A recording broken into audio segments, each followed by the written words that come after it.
शुभं कुरु त्वं कल्याणम् आरोग्यं धनसम्पदः शुभं कुरु त्वं कल्याणम् आरोग्यं धनसम्पदः शत्रुबुद्धिविनाशाय दीपज्योतिर्नमोऽस्तुते दीपज्योतिर्नमोऽस्तुते शुभं कुरु त्वं कल्याणम् आरोग्यं धनसम्पदः शुभं कुरु त्वं कल्याणम् आरोग्यं धनसम्पदः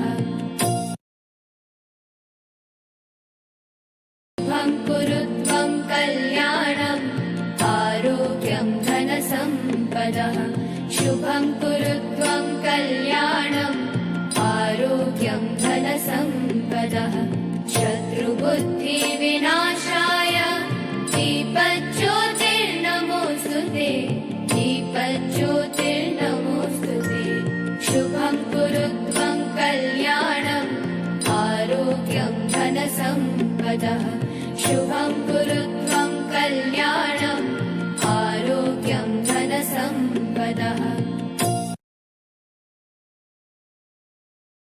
शुभं कुरु त्वं कल्याणम् आरोग्यं धनसम्पदः शुभं कुरु त्वं कल्याणम् आरोग्यं धनसम्पदः शत्रुबुद्धिविनाशाय दीपज्योतिर्नमोऽस्तुते दीपज्योतिर्नमोऽस्तुते शुभं कुरु त्वं कल्याणम् आरोग्यं धनसम्पदः. डॉक्टर तुमच्या भेटीला च्या आजच्या कार्यक्रमात मी डॉक्टर माधवी दिलीप पटवर्धन, अध्यक्ष इंडियन मेडिकल असोसिएशन सांगली, आपल्या सर्वांचे मनपूर्वक स्वागत करते. बरेच वेळा आम्हाला असं वाटतं की जर ह्या पेशंटने आधीच काळजी घेतली असती तर त्यांना मानसिक त्रास, शारीरिक त्रास, वेळ आणि पैसा हा सगळाच त्यांचा वाचला असता. पण ही काळजी कोणती घ्यायची आणि कशी घ्यायची हे त्यांना कोण सांगणार? त्यासाठीच हा कार्यक्रम डॉक्टर तुमच्या भेटीला आम्ही सुरू केलेला आहे. तसेच जेव्हा पेशंटची ट्रीटमेंट चालू असते तेव्हा पेशंटच्या मनात बरीच भीती असते, बऱ्याच शंका असतात. त्या शंकांचं निरसनही आम्ही या कार्यक्रमात करायचा प्रयत्न करत होतो. आतापर्यंत या कार्यक्रमाचे 6 भाग झालेले आहेत. पहिल्या 2 भागात नेत्र तज्ञांनी मार्गदर्शन केलेलं आहे. त्यानंतर मुलांचे आरोग्य, स्त्रियांचे आरोग्य याबाबत मार्गदर्शन झालेलं आहे. त्यानंतर मधुमेह हा आजार जो भारताला ज्यांनी ग्रस्त केलेला आहे, 100 जवळजवळ 7 ते 8 लोकांना आपल्या भारतात मधुमेह झालेला आहे. तर त्याबद्दल सर्व काही माहिती आम्ही या भागात दिलेली होती. त्यानंतर सामाजिक बांधिलकी म्हणून जे आपण करायला पाहिजे ते म्हणजे नेत्रदान, त्वचादान, अवयवदान आणि रक्तदान. त्याबद्दलची माहिती आम्ही मागच्या कार्यक्रमात डॉक्टर तुमच्या भेटीला मध्ये दिलेली आहे. आजच्या कार्यक्रमातही आम्ही हा खूप लोकांना ग्रासणारा विषय घेतलेला आहे, तो म्हणजे मानदुखी, कंबरदुखी, पाठदुखी अर्थात मणक्यांचा आजार. आज आपल्याला मार्गदर्शन करायला लाभलेले आहेत सांगलीतील सुप्रसिद्ध doctors doctor Sunil Patil, doctor Shrikant Deshpande, doctor Himanshu Kulkarni, doctor Rohan Natekar आणि डॉक्टर वसुधा जाधव. या सर्वांचे मी मनापासून स्वागत करते आणि अतिशय व्यस्त असून त्यांनी या सामाजिक उपक्रमात भाग घेतलेला आहे त्यासाठी त्यांचे आभार मानते. आणखीन एक गोष्ट आपल्याला सांगावीशी वाटते, ती ही की आपण आज किंवा आधीच्या भागातून जी माहिती आपल्याला मिळेल ती माहिती आपण जास्तीत जास्त लोकांपर्यंत पोहोचवावी आणि हेच एक मोठं समाजकार्य होईल. त्यासाठी आपल्याला जास्ती काही त्रास नाहीये. आपली जी YouTube लिंक आहे आजच्या IMA सांगली आरोग्य जागृती हे या YouTube चॅनलची जी लिंक आहे तीच फक्त आपण शेअर करायची, फॉरवर्ड करायची आणि हे सर्व झालेले भाग सर्वांना बघायला मिळतील. आता आज आपल्या या कार्यक्रमाला समन्वयक व तज्ञ मार्गदर्शन म्हणून लाभलेले आहेत डॉक्टर सुनील पाटील. डॉक्टर सुनील पाटील सांगलीतील सुप्रसिद्ध व अनुभवी असे अस्थिरोग तज्ञ आहेत. ऑर्थोपेडिक मधल्या MS व MCH या उच्च पदव्या तर त्यांनी प्राप्त केलेल्याच आहेत. तसेच त्यांनी MBA पण केलेले आहे. गेली 28 वर्षे सांगलीत ते प्रॅक्टिस करत आहेत. तसेच भारती मेडिकल कॉलेज येथे ते प्राध्यापक आणि डेप्युटी डीन म्हणूनही कार्यरत आहेत. त्यांचे सामाजिक कार्य तर पण मोठे आहेत. रोटरीचे ते पास्ट प्रेसिडेंट आहेत. डॉक्टर सुनील पाटील हे हाडाचे डॉक्टर तर आहेतच, पण ते हाडाचे कलाकार पण आहेत. कविता, गायन, अभिनय आणि सूत्रसंचालन या सगळ्यात ते माहीर आहेत. आणि 4 चित्रपटात पण त्यांनी अभिनय केलेला आहे. त्यातला एक चित्रपट आपल्याला सगळ्यांना माहित आहे, कट्यार काळजात घुसली. तर असे हे हरहुन्नरी व्यक्तिमत्व आणि प्रसिद्ध अस्थिरोगतज्ञ डॉक्टर सुनील पाटील आज आपल्याला मार्गदर्शक आणि समन्वयक म्हणून लाभलेले आहेत. त्यांचे मी स्वागत करते आणि पुढील त्यांचे आभार पण मानते आणि पुढील कार्यक्रमाचे सूत्रसंचालन त्यांच्याकडे देते. आपण सर्व जॉईन झालात. सर्वांचे मी परत एकदा स्वागत करते व आभार मानते. धन्यवाद. नमस्कार श्रोत्यो, मी डॉक्टर सुनील पाटील. आपला आजच्या या कार्यक्रम डॉक्टर आपल्या भेटीला या कार्यक्रमाचा मी कन्व्हेनर आहे आणि साधारणपणे प्रास्ताविक या पाठदुखी, कंबरदुखी, मानदुखीच्या कार्यक्रमाचा मी प्रास्ताविक थोडक्यात करतोय. पण एक लक्षात ठेवलं पाहिजे की हा आजार जो आपला आहे हा अतिशय कॉमन आहे. म्हणजे साधारणपणे एक 70 ते 80% लोकांना कधी ना कधी आयुष्यामध्ये एक बऱ्यापैकी तीव्रतेची कंबरदुखी, पाठदुखी, मानदुखी होऊन गेलेली असेल किंवा होणार असते. त्यामुळे याचा इन्सिडन्स फार मोठा आहे आणि हा आपल्या जीवनशैलीशी, आपल्या आचार विचारांशी आणि व्यायामाशी निगडीत असा आजार आहे. तर आपण आज एक 4 तज्ञ बोलवलेले आहेत आणि पाहूया ही कंबरदुखी, पाठदुखी आम्हा डॉक्टरांना किंवा शास्त्रज्ञांना कसं एक चॅलेंज ठरलेलं आहे रोजच्या या नवीन जीवनशैलीमध्ये, ते आपण ओळख करण्यासाठी आपण डॉक्टरांना पाचारण केलेलं आहे. खरं तर प्रास्ताविक करत असताना आपण जायला पाहिजे आपल्या पूर्वीच्या आदिमानव या त्या जमान्याकडे. याचं कारण असं आहे की आपले पूर्वज म्हणजे आपण होमोसेपियन्स नावाच्या जमातीचे, म्हणजे साधारणपणे माकड जमातीचेच उत्पत्ती आणि उन्नती आपली होत गेली आणि आपण 4 पायावर चालणारे, जाडजूड शेपूट असलेलं आणि हाताची 5ही बोटं एकसारखी सरळ रेषेत असलेली असे आपली अगोदरची आवृत्ती होते. नंतर जशी जशी उत्क्रांती होत गेली, प्रगती होत गेली, तसा मनुष्य सरळ चालू लागला आणि त्याचं एकंदरीत सगळ्या पाठीचे कर्वेचर्स आणि हे व्यवस्थित डेव्हलप झाले. गुरुत्वाकर्षणाचा बिंदूही खाली सरकला, म्हणजे S2 किंवा S2 म्हणजे 2 नंबरच्या मणक्याच्या समोर आला आणि त्यामुळे तो ताठ मानेनं समयामध्ये व्यवस्थित 2 पावलावर बॅलन्स सांभाळत चालू लागला. पण आपली शेपूट नाहीशी झाली, पण त्या शेपटीची आपल्याला किंमत मोजावी लागली. किंमत अशी की आपली जी जाडजूड शेपूट होती त्याचा आपण एक 7 तुकड्यांचं एक माकड हाड नावाचं कॉक्सिक्स आणि सेक्रम असे हे तयार झाले आणि हे 4 आणि 3 असे 7 छोटी छोटी हाडं अशी साखळीमध्ये जोडलेली आहेत. खरं तर कॉक्सिक्सचा खरा उपयोग स्त्रियांना प्रसूतीच्या वेळेला जास्त उपयोगी असतो, कारण योनी मार्गाचा तो प्रसारण होऊन आणि डोक्याची बाळाची डिलिव्हरी व्हायला अतिशय सोपं जातं. आपण मगाशी म्हटल्याप्रमाणे की ही कंबरदुखी कुणालाही, कुठल्याही मनुष्य किंवा प्राण्याला सुटलेली नाही. अगदी मोठ्यात मोठा प्राणी जिराफ असेल किंवा अगदी छोट्यात छोटा पक्षी किंवा प्राणी पेंग्विन असेल, आणि ह्या सगळ्यांना पाठदुखीचा वेदना सोसावे लागतात. याचं कारण आहे की आपले सगळं खाणं पिणं, आचार विचार, दळणवळण किंवा क्रीडा, विश्रांती, कामाच्या पद्धती चुकीच्या, काही गोष्टी, आळस आणि साधारणपणे आपल्या सगळ्या सवयी, व्यासन आणि व्यसनं याच्यामुळे आपण हे आजार आमंत्रित करत असतो. खरं तर देवाने जशी ही आपल्याला घडवलेली कंबर आणि पाठ आहे ही एक ठराविक एर्गॉनॉमिकली डिझाईन्ड आहे. त्यामुळे आपण बैठक व्यवस्था जरी पाहिल्यात, खुर्ची म्हणा किंवा स्वयंपाकघराचा कट्टा म्हणा, कम्प्युटरचा टेबल म्हणा किंवा एकंदरीत सगळ्या ह्या ज्या गोष्टी आहेत ह्या सायंटिफिकली डिझाईन्ड आणि एर्गॉनॉमिकली म्हणजे श्रमदक्षता घेऊनच ते सगळे हे केलेलं आहे. याचं कारण आहे की आपल्याला पाठीला कमीत कमी त्रास व्हावा आणि हे जे सगळे 31 मजली इमारत आहे की श्रीकांत सर तुम्हाला सांगतीलच. परंतु ही याची सगळी निगा, ही जी साखळी आहे आणि हे जे सगळं लवचिकपणा आहे, हा हाडामासाचा एक सापळा जो आहे, हा उभा राहून तोल सांभाळून चालणे हे अतिशय अवघड आणि अतिशय महत्त्वाचं ठरलेलं आहे. खरं तर पूर्वीची आपण जर का पाहिली लोकं 1-2 दशकापूर्वीची, तर सकाळी उठलेलं स्त्री-पुरुष साधारणपणे विहिरीवरनं पाणी उपसणे, मोठ्याला पाणी देणे किंवा झाडलोट करणे, जनावरांना चारा देणे, दूध दुभतं काढणे, सडा रांगोळी आली, जात्यावर दळण आलं आणि सगळा स्वयंपाक आला, सगळा चुलीसमोर बसून सगळं हे आलं. तर ह्याचा त्यांच्या पाठीला, पोटाला, पिंडरीला, मांडीला अशा अनंत प्रकारचे सगळे स्ट्रेचिंग आणि व्यायाम होत असत. त्यामुळे ती बहुतांशी लोक फिट असत. आता काय झालंय की आपल्या ह्या सगळ्या मशिनरी आणि अत्याधुनिक जीवनशैलीमुळे आपण याचा सगळा ऱ्हास झालेला आहे आणि आपण आता व्यायामसाठी आपण मैदान, कुठे काही योगासनाचे क्लास, कुठे जिम्नॅझियम, कुठे कुठे एरोबिक्सचे क्लास, कुठे स्विमिंग, सायकलिंग हे असे आपण आता मार्ग शोधू लागलेलो आहोत. निसर्गातच याची सगळी उत्तरं आहेत. म्हणून मी नेहमी सांगत असतो की हसत खेळत राहा, निसर्गात राहा आणि सगळी फळं भाजी त्या त्या सीझनमध्ये सगळे खात आणि आनंदात आयुष्य काढा.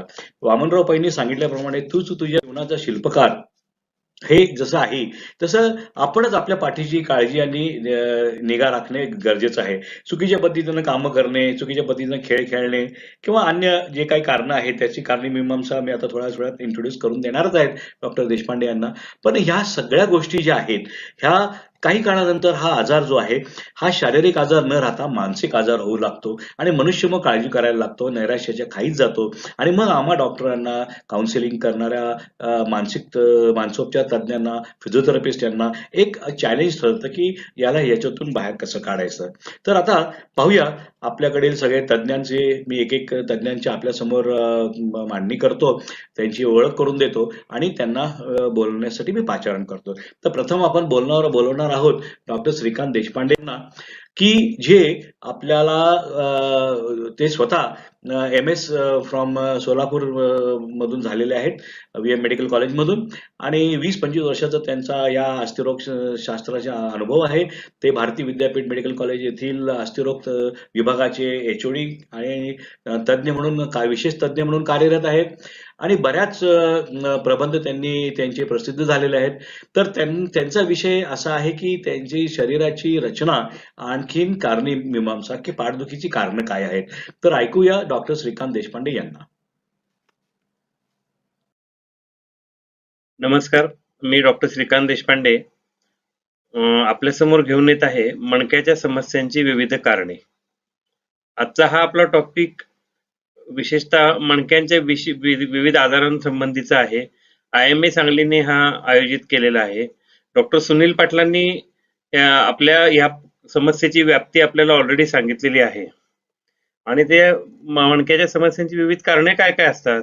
आता हा डे टू डे असणारा म्हणजे ऑर्थोपेडिकची जवळजवळ 80 ते 85% OPD ही ह्याच पद्धतीने भरलेली असते. म्हणजे जवळजवळ अल्टरनेट पेशंट तरी ऑलमोस्ट मणक्याच्या विकारानेच आलेला असतो. तर विविध कारणे काय आहेत हे आपण आज जाणून घेऊया. त्यासाठी आपण पहिल्यांदा मणक्याचा विकास कसा होतो हे पहिल्यांदा बघूया. मणक्याचा विकास होताना सुरुवातीला गर्भावस्थेमध्ये मणक्याला एकच पद्धतीचा कर्वेचर असतं, ते म्हणजे कॉन्व्हेक्स कर्वेचर असतं आणि ते कॉन्व्हेक्स कुठं असतं तर पाठीच्या मणक्यात असतं. जेव्हा बाळ मान धरू लागते तेव्हा मानेचं कर्वेचर डेव्हलप होतं, ते अंतर्वक्र असतं.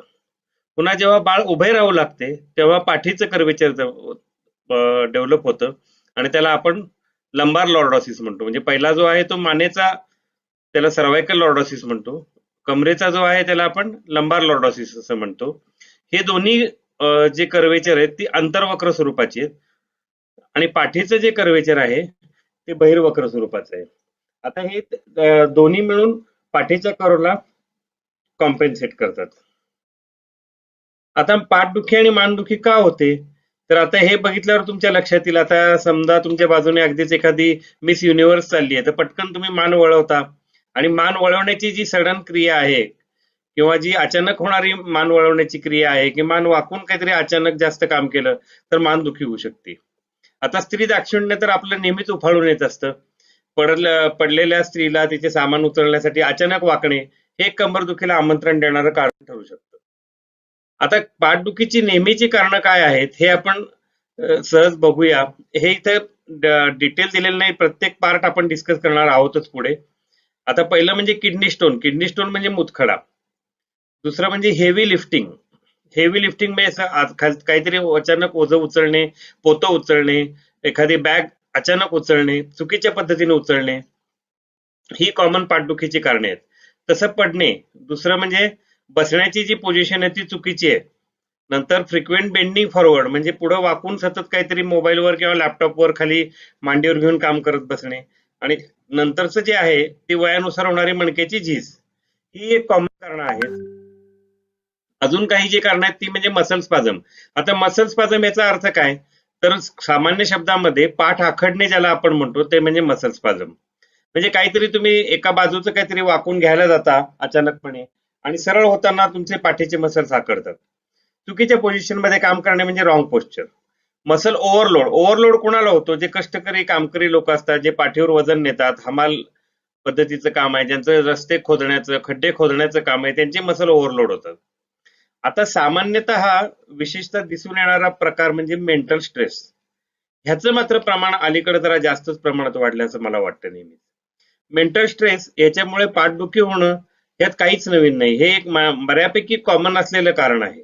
पण माझे पीजी टीचर, माझे जे पोस्ट ग्रॅज्युएट टीचर होते, ते नेहमी सांगायचे की कुठल्याही गोष्टीला तुम्ही मेंटल स्ट्रेस असं लेबल करण्याच्या आधी त्याची महत्वाची काही शारीरिक कारणं आहेत का हे पहिल्यांदा रूल आउट करा. म्हणजे शारीरिक कारणं पहिल्यांदा शोधून काढा, ती नसतील तरच मेंटल स्ट्रेस असं त्याला तुम्ही लेबल करा. नाहीतर कशी एक फॅशन आहे की नाही तुम्हाला स्ट्रेस आहे त्याच्यामुळे दुखते, म्हणजे काही सापडत नसेल तर स्ट्रेस आहे असं म्हणून टाकायचं आणि दरवेळेला काही फिजिकल कारण बारीकपणे बघायचंच असं काही नाहीये. नंतर जो असतो तो आर्थरायटिस. आर्थरायटिस याचा अर्थ काय, तर मणक्याच्या छोट्या छोट्या सांध्यांची होणारी झीज. आणि तो बऱ्याचदा ऑस्टिओ आर्थरायटिस म्हणजे सतत वापरामुळे होणारी झीज. आणि दुसरा म्हणजे इन्फ्लमेटरी आर्थरायटिस. इन्फ्लमेटरी आर्थरायटिस म्हणजे संधिवातासारखी होणारी झीज. नंतर दोन मणक्याची मधली गादी झिजणे आणि मार लागणे, ही काही कारणं आहेत की ज्याच्यामुळे पाठदुखी होऊ शकते. आता स्थितीय कारणं जी आहेत ती म्हणजे चुकीच्या पोझिशन मध्ये काम केलेले. ह्याच्याबद्दल डॉक्टर रोहन नाटेकर जे आहेत आपले फिजिओथेरपिस्ट, त्यांचा एक सेशन सेपरेट आपण ठेवलेला आहे, कसे बसावे, कसे उठावे, कसे वागावे. पण एक गोषवारा मी साधारण एका या स्लाइड मध्ये दिलेला आहे की फार पुढे वाकून बसू नका, पाठीला व्यवस्थित सपोर्ट घेऊन बसा. क्रिकेटपटू बॉल उचलताना कधी बघितलेत का हो, ते कायम गुडघ्यात बसून वाकून मग बॉल उचलतात, असं डायरेक्ट कमरेतून वाकत नाहीत. किंवा चुकीच्या पद्धतीने झोपणे, अगदी मऊ गाद्या ज्या 5 स्टार सारख्या गाद्या असतात त्याच्यावर झोपणे, ह्याच्यामध्ये सुद्धा काही लोकांना पाठदुखी होऊ शकते. आता ही पाठदुखी जी आहे ती बऱ्याचदा तेवढ्या मणक्यापुरती मर्यादित न राहता मणक्यातून, विशेषतः मानेच्या मणक्यातून आणि कमरेच्या मणक्यातून, मानेच्या मणक्यातून हाताला नसांचा सप्लाय जातो. म्हणजे थोडक्यात सांगायचं तर हाताचा पॉवर सप्लाय मानेकडून जातो, तर पायाचा पॉवर सप्लाय जो आहे तो कमरेच्या मणक्यांकडून जातो. आता ह्या ज्या नर्व्स बाहेर पडतात त्याच्यावर दाब पडल्यामुळे काय होतं हे पण आपण पुढे बघणार आहोत. आता त्यातलं कॉमनली आढळणारं आणि सगळ्यांना माहित असलेलं कारण म्हणजे स्लिप डिस्क. स्लिप डिस्क म्हणजे काय हो, तर स्लिप डिस्क म्हणजे तुम्ही जर विचार केलात तर इथं मणक्यांच्या मध्ये एक अशी विशिष्ट प्रकारची गादी असते. आता ही जी गादी आहे ही इथं दाखवलेली आहे बघा. आता मणक्यामधून हा मधला आहे, हा मज्जारज्जू आहे. आता मज्जारज्जू पासून ही जी निघाली पिवळ्या रंगाची जी तुम्हाला दिसते, पिवळ्या रंगाची जी दिसते ती नर्व आहे. नर्व म्हणजे नस, हाताला किंवा पायाला सप्लाय करणारी नस. आता इथं काय झाले बघूया, खालच्या कारणामध्ये स्लिप डिस्क झालेली आहे. म्हणजे ती गादी जी आहे ती गादी सरकलेली आहे मागच्या बाजूला, इथं तुम्हाला दिसू शकते. आणि एका बाजूला जाणारं जे नर्व रूट आहे ते पिवळं दिसतंय, एका बाजूला जाणारं जे नर्व रूट आहे ते मात्र तुम्हाला लालसर दिसतंय. तिथं माझा एरो आहे ते. आता ते लालसर आहे म्हणजे त्याच्यावर नसांवर दाब पडलाय आणि पायात आणि कमरेतून पायाकडं किंवा मानेतून हाताकडं अशा पद्धतीच्या वेदना सुरू होतात. साधारण कॉमन काय लक्षणं असतात, तर पेशंट काय सांगतात की मी असं एक पोतं उचलायला गेलो आणि पोतं उचलल्यानंतर किंवा पोतं सरकवायला गेलो, बॅग एक जड सरकवायला गेलो, किंवा अगदी सांगायचं तर बायकोने गडबडीच्या वेळेला सिलेंडर लावायला सांगितला, गॅसचा सिलेंडर, आणि गॅसचा सिलेंडर लावता लावता माझ्या पाठीमध्ये जोरात चमक आली आणि तिथून जी वेदना सुरू झाली ती माझ्या पायाकडे यायला लागली. आणि ती एकतर पायाकडे येते, कमरेचं असेल तर, किंवा मानेचं असेल तर हाताकडे जाते. काही लोकांना संडास लघवीला सुद्धा कधी कधी जास्त त्रास होतो. जास्त जर या नसांवर दाब असेल तर संडास लघवीच्या नसा सुद्धा दाबल्या जाऊ शकतात. इथं आपल्याला दिसतंय की चेंजेस इन बॉवेल हॅबिट सुद्धा काही काही वेळेला होऊ शकतात. आता स्लीप डिस्क जी होते त्याच्या बरोबरीला मणक्याची झीज होणे हा एक जादाचं कारण आहे. स्लीप डिस्क बद्दल आपण थोडंसं पुढे बघणार आहोतच. आता इथं कसं होतं, मणक्याचे जे मागचे जॉईंट आहेत, माझा जिथं अॅरो आहे ते छोटे छोटे सायकलच्या चेन सारखे खूप जॉईंट असतात.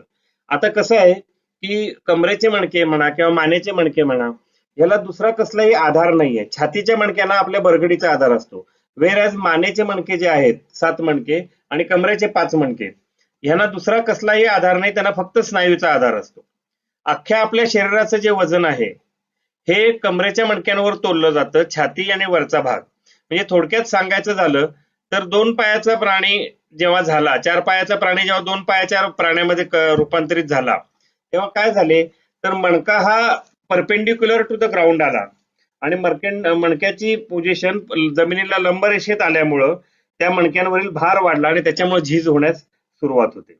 आता तुम्ही विचार करा की हे कॅन्टिलिव्हर स्ट्रक्चर आहे. साधारण जे इंजिनिअरिंग क्षेत्रातले आपले काही श्रोते असतील किंवा प्रेक्षक असतील त्यांना लक्षात येईल कॅन्टिलिव्हर स्ट्रक्चर म्हणजे काय. तर एका सिंगल खांबावर अख्खं शरीर तोललं गेलं. तर इमॅजिन करा 5च मणके आहेत कमरेचे आणि त्या 5 मणक्यांवर वरचं शरीर तोललं गेलेलं आहे. अख्खं जे शरीराचा छातीचा भाग, डोक्याचा भाग, मानेचा भाग हा सगळा कमरेच्या मणक्यांवर तोलला गेलेला आहे. त्याला कसलाही सपोर्ट नाहीये.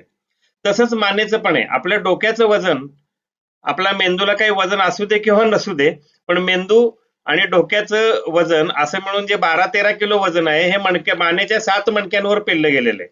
आता हे 7 मणके खूप दिशांना फिरत असतात, तिकडे वळतात तिकडे वळतात आणि ही जी ह्याला आपण काय म्हणतो आमच्या सायन्समध्ये की mobility is at the cost of stability. म्हणजे ही जी जादाची हालचाल आहे ती स्थिरपणाच्या बदल्यात आहे. त्यामुळे या मणक्यांमध्ये सतत जे पार्ट झिजणारे असतात. आता तुम्ही लक्षात घ्या, तुम्ही कार ड्राईव्ह करता, मोटरसायकल ड्राईव्ह करता, त्यातले जे सतत हलणारे जे पार्ट असतात ते नेहमीच जास्त झिजत असतात.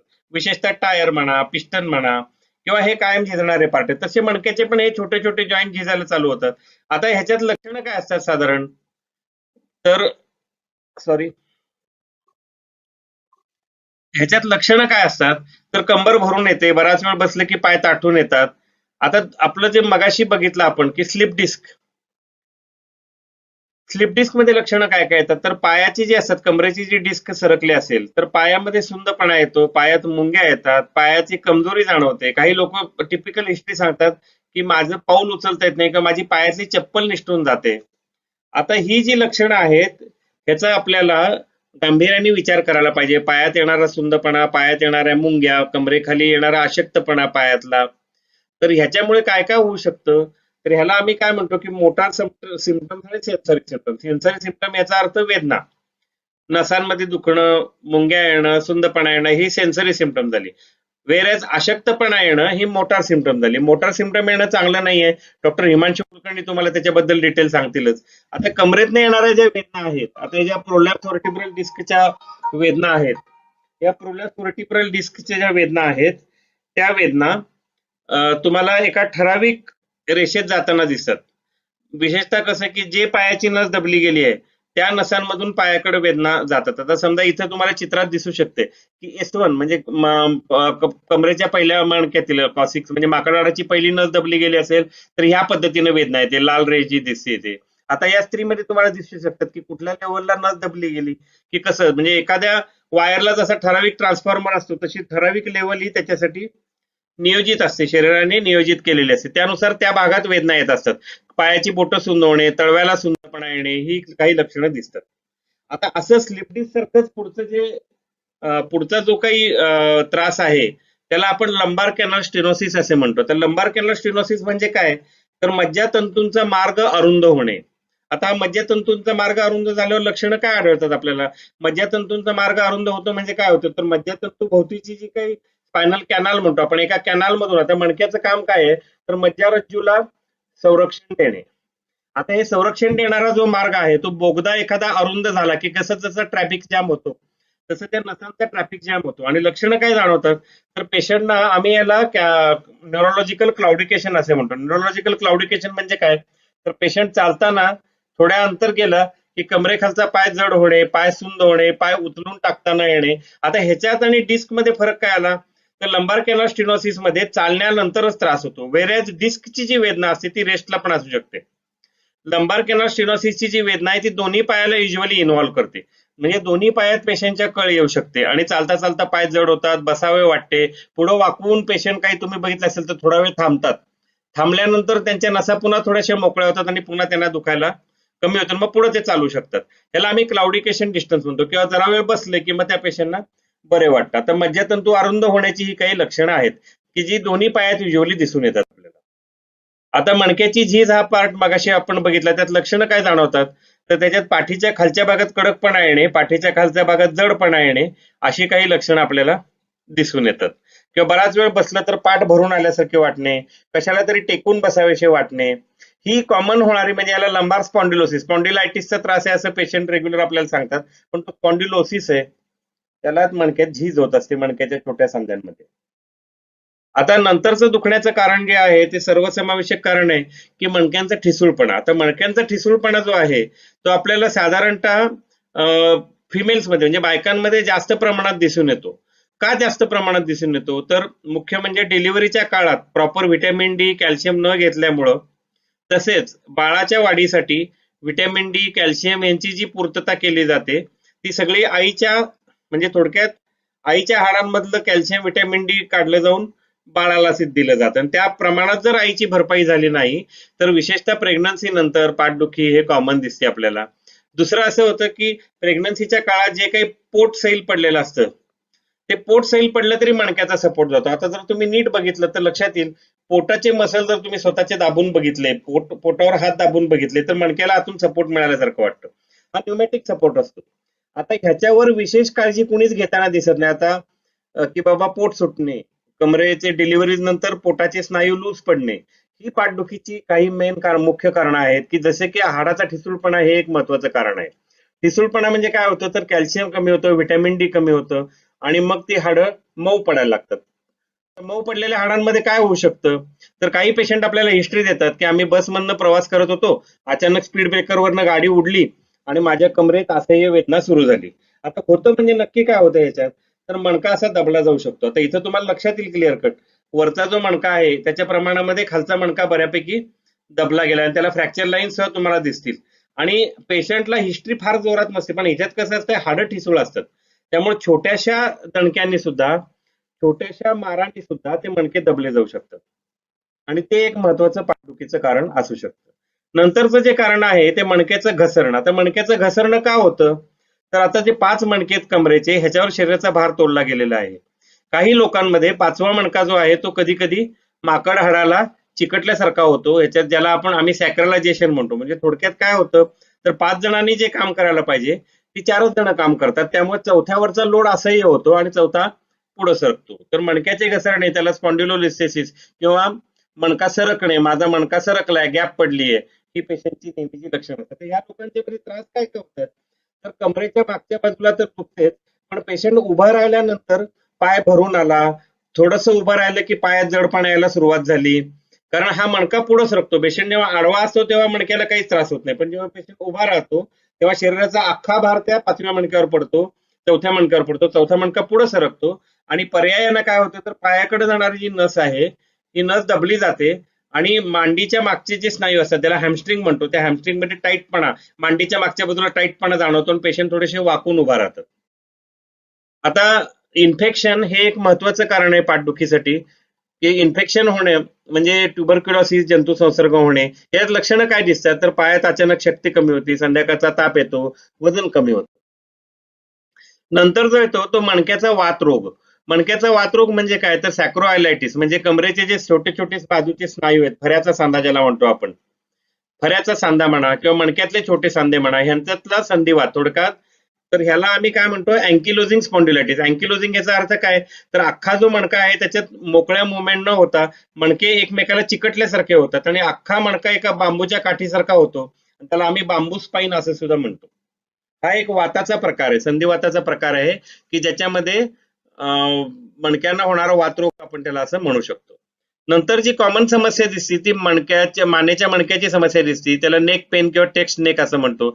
आता मोबाईल हे एक सर्वात महत्वाचं कारण आहे. अबनॉर्मल पोझिशन मध्ये काम करत राहणे, मोबाईल कॉम्प्युटरवर काम करत राहणे हे एक मानदुखीचं महत्वाचं कारण आहे. मानेची डिस्क सरकल्यावर काय काय होऊ शकतं, तर हातामध्ये कळ येऊ शकते, हाताची काही बोटं सुंद होऊ शकतात. आता ज्या लेवलची नस दबली गेली, आता इथं लक्षात घ्या तुम्ही, 5व्या मणक्यातली नस दबली गेली की एवढ्या भागापुरतीच वेदना राहते. नंतर 6व्या मणक्यातली दबली गेली की ठराविक भागामध्ये राहते. पुन्हा 7व्याला वेगळं, 8व्याला वेगळं, असं ज्या पद्धतीची ज्या लेवलची नस दबली जाईल तशी लक्षणं पेशंटना जाणवू लागतात. मग त्याच्यामध्ये हाताचा अशक्तपणा, बोटातला विकनेस, मुंग्या, सुंदपणा या सगळ्या गोष्टी दिसून येतात. आता non orthopaedic causes of backache काय काय आहेत, पाठदुखी काय काय आहेत, हाडाशी संबंधित नसलेली पाठदुखीची कारणं. एक म्हणजे फुफ्फुसाचा दाह, प्लुरायटिस ज्याला म्हणतो आपण. नंतर पेप्टिक अल्सर म्हणजे पोटातला अल्सर, स्वादुपिंडाचा दाह, मुतखडा. आता मुतखडा म्हणा किंवा फुफ्फुसाचा ह्याची जी लक्षणं आहेत ह्याच्याबरोबर बाकीची लक्षणं सुद्धा असतात, म्हणजे खोकला येणे, दम लागणे, ही लक्षणं साधारण आपल्याला ह्याच्यात हाडांच्या यशाशी दिसून येत नाहीत.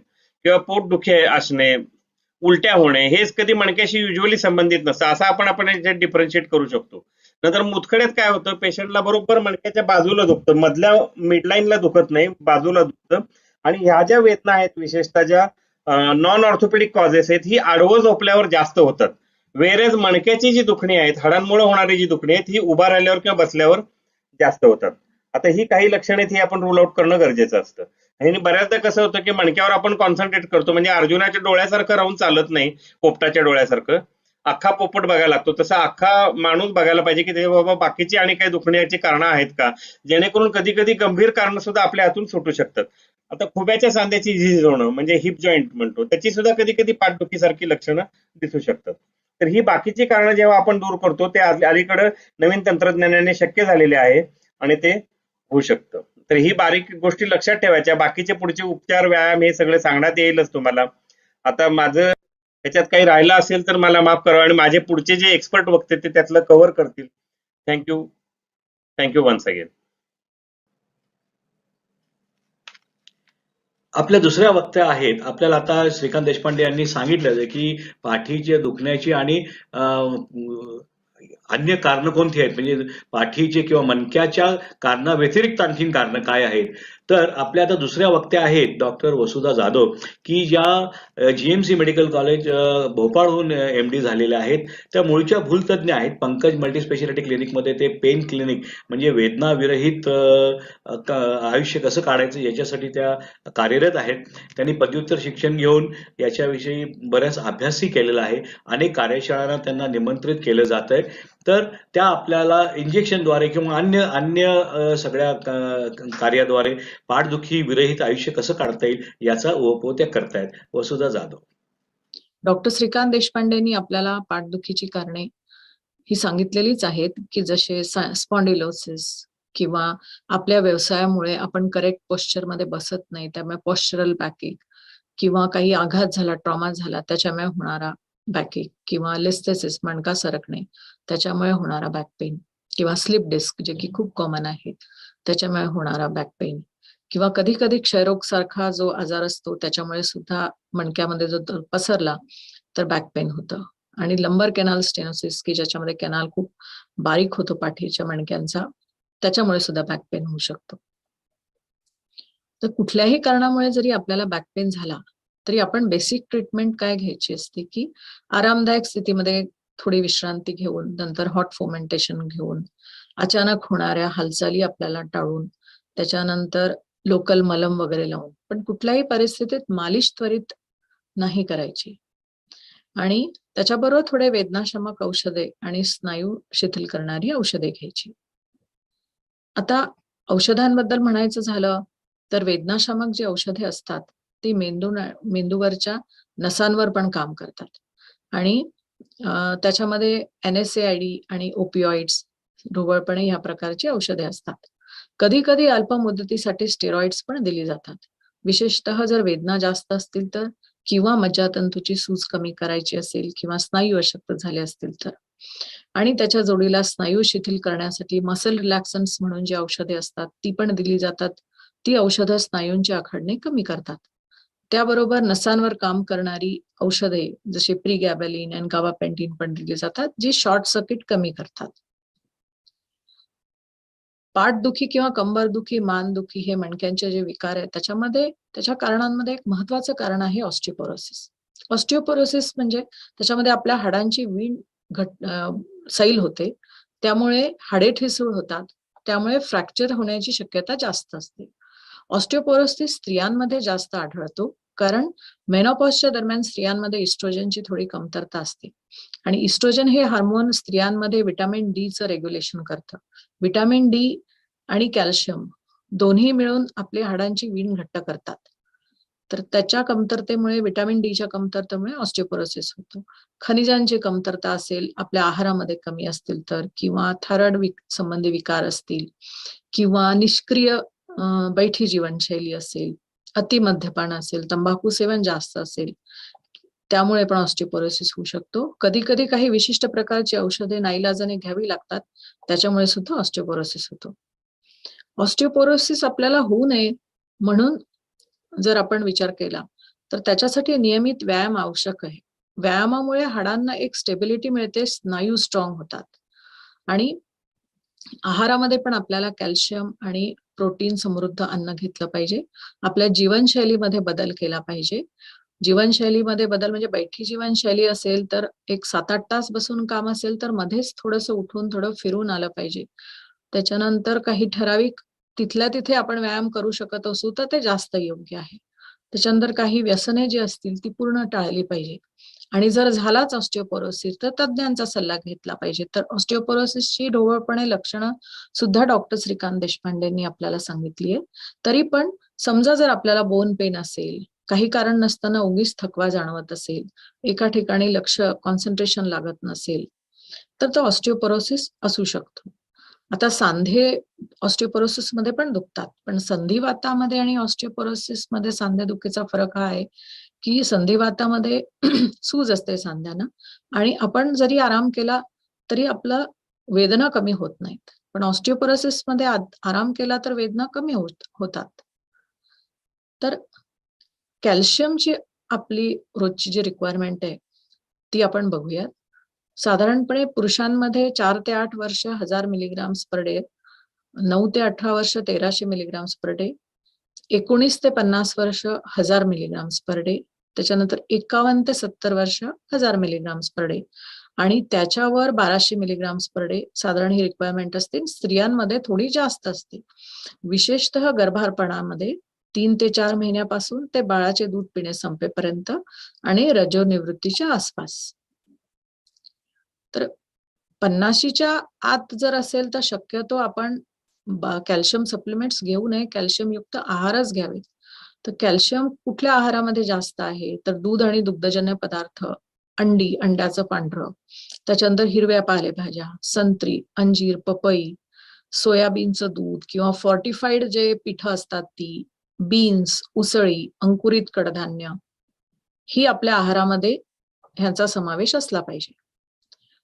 जर आपल्याला ऑस्टिओपोरोसिस झालाच तर त्याचं निदान कसं करणार, तर एक स्पेशल काही टेस्ट असतात, बोन मिनरल डेन्सिटी टेस्ट आणि त्याच्यानंतर डेक्सा स्कॅन.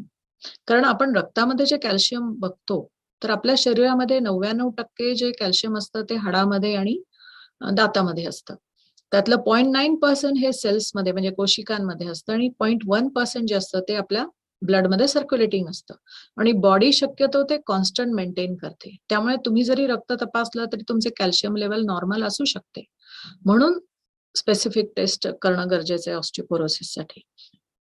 आणि जर ते झालाच तर तज्ञांचा सल्ला घेऊन कॅल्शियम, व्हिटॅमिन सप्लिमेंट्स आणि अस्थिशोषण कमी करणारी औषधे दिली जातात.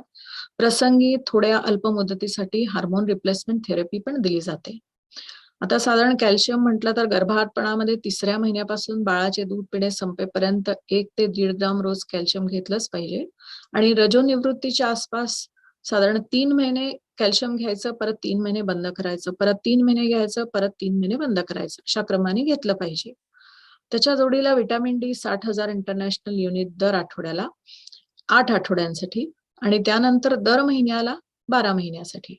आणि ह्याच्या जोडीला अस्थिशोषण कमी करणारी औषधे जशी बिसफॉस्फोनेट्स किंवा कॅल्सिटोनिन किंवा पॅराथायरॉइड हार्मोन्स ही सगळी दिली जातात. आता जर आपल्याला आता आपण ऑस्टिओपोरोसिस नंतर बघूयात की कुठल्याही कारणाने जर आपल्याला पाठदुखी असेल आणि ती 3 महिन्यापेक्षा जास्त लॉंग होत असेल, तर मग मात्र काही तपासण्या गरजेच्या आहेत. जसे की X-ray, dynamic X-ray, MRI scan, DEXA scan, त्याच्यानंतर रक्त तपासणी, विशिष्ट रक्त चाचण्या जसं सिरम मध्ये vitamin B12, vitamin D3, uric acid इत्यादी. आणि मग स्पेसिफिक काही कारणं असतील पाठदुखीची तर त्याच्यानुसार चाचण्या. तर ह्या चाचण्या केल्यानंतर जर आपण मूल्यांकन करून जर असं निदान झालं की मणक्यांचा ह्यांना विकार आहे ह्या पेशंटला, तर त्याला उपचार पद्धती म्हणजे ऑपरेशनची उपचार पद्धती आणि विना ऑपरेशन उपचार पद्धती. ऑपरेशन उपचार पद्धती बद्दल डॉक्टर हिमांशू कुलकर्णी जे स्पाइन सर्जन आहेत ते आपल्याला सांगतीलच. विना ऑपरेशन उपचार पद्धती आपण बघूयात. ह्याच्यामध्ये ढोबळपणे स्पायनल इंजेक्शन्स आणि इतर इंजेक्शन्स. स्पायनल इंजेक्शन्स मणक्यांच्या गादीमध्ये इंजेक्शन्स आणि मणक्यांच्या गादीच्या बाहेर इंजेक्शन्स. स्पायनल ब्लॉक्स मध्ये जर विशिष्ट प्रकारचं म्हणजे समजा गादीमधले इंजेक्शन म्हटलं तर डिस्क प्रोलॅप्स असेल म्हणजे ज्याला आपण स्लिप डिस्क म्हणतो, तर एकाच लेवलला असेल म्हणजे चौथ्या मणक्यालाच असेल तर ट्रान्सफोरामिनल ब्लॉक. त्याच्यानंतर एकापेक्षा जास्त मणक्याची डिस्क प्रोलॅप्स असेल तर एपिड्युरल स्टेरॉइड इंजेक्शन. त्याच्यानंतर मणक्यांचे जे मागचे सांधे असतात, फॅसेट जॉईंट म्हणतात त्यांना, त्याच्यामध्ये झिजेमुळे सांधेदुखी असेल तर फॅसेट जॉईंट ब्लॉक किंवा मध्यशाखा मज्जातंतू ब्लॉक. त्याच्यानंतर जर सॅक्रोइलिक जॉईंट जो असतो कमरेच्या माकड हाडाच्या मध्ये आणि मणक्यांमध्ये, तर त्याला सॅक्रोइलियन जॉईंट ब्लॉक.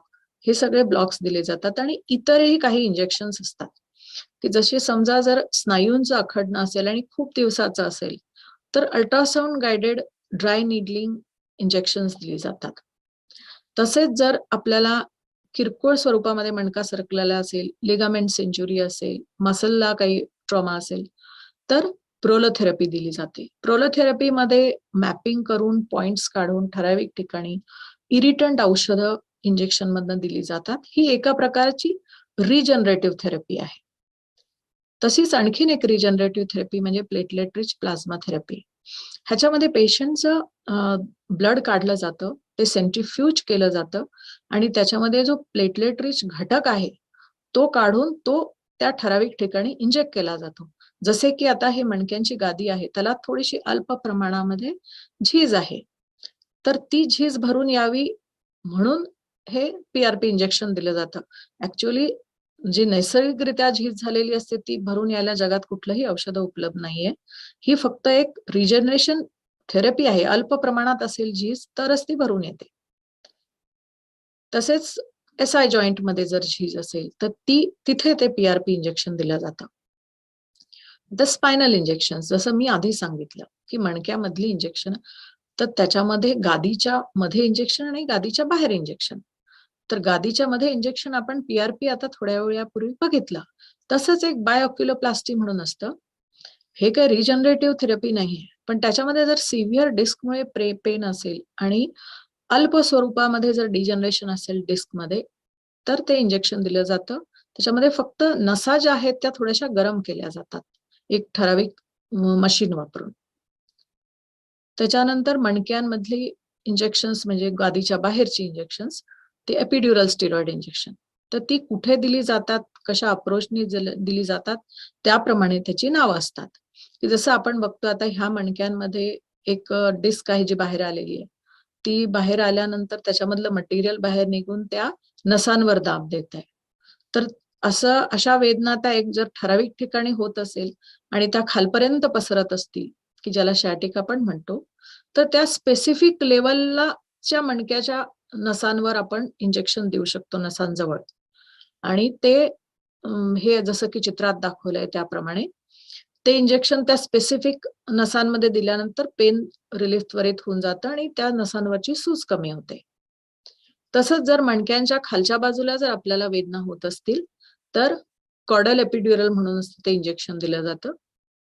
तसंच आता जसं मी आधी सांगितलं, फॅसेट जॉईंट मणक्यांचे जे मागचे पैलू असतात, जे सांधे असतात ज्यांना आपण फॅसेट म्हणतो, त्याच्यामध्ये जर डिजनरेशन झालं असेल आणि पेन होत असेल तर फॅसेट जॉईंट इंजेक्शन दिलं जातं. आणि तेच जर पेन प्रोलॉंग राहिलं, फॅसेट जॉईंटनी पण रिलीफ नाही झाला, तर मग त्याला जी नस सप्लाय करते मीडियन ब्रांच, तिला ब्लॉक केलं जातं. त्याला मीडियन ब्रांच ब्लॉक म्हणतात. कधी कधी मणक्यांचे ऑपरेशन खूप चांगलं झाल्यानंतर सुद्धा पेशंटला पेन होतं. त्याचं कारण कदाचित ॲडेजन्स हे असू शकतं. मग ती ॲडेजन्स सोडवायला एक स्पेसिफिक नीडल वापरली जाते की ज्याच्यामध्ये एक कॅथेटर असतं. त्याने ती ॲडेजन्स सोडवली जातात आणि नंतर तिथे इंजेक्शन दिलं जातं. त्याच्यामुळे पेन रिलीफ होतं. खरं तर ह्या सगळ्या उपचार पद्धती ज्या आहेत त्या 10-15 वर्षापूर्वी आलेल्या आहेत. त्या बाहेर परदेशी जास्त वापरायचे. ते आता आपल्या भारतामध्ये मेट्रो सिटीजमध्ये वापरले जातात. पण आता ते सांगलीत पण वापरले जातात. तर हे ह्याला हे खूप हायली स्किल्ड वर्क आहे. त्याला स्पेशल मशीनद्वारे म्हणजे सियाम मध्ये बघून नेमक्या ठिकाणी ते दिलं तरच ते प्रभावी ठरतं. आणि ऑपरेशन थिएटरमध्ये जिथे सगळं निर्जंतुकीकरण केलेलं असतं अशा ठिकाणीच ते दिली जातात. आणि ह्याचा फायदा असा आहे की पेशंट एक 2 ते 4 तास रेस्ट करून लगेच तो जाऊ शकतो. म्हणजे त्याला हॉस्पिटलाच व्हायची गरज नसते. अशा पद्धतीने आपण विना ऑपरेशन उपचार पद्धती बघितल्या. धन्यवाद.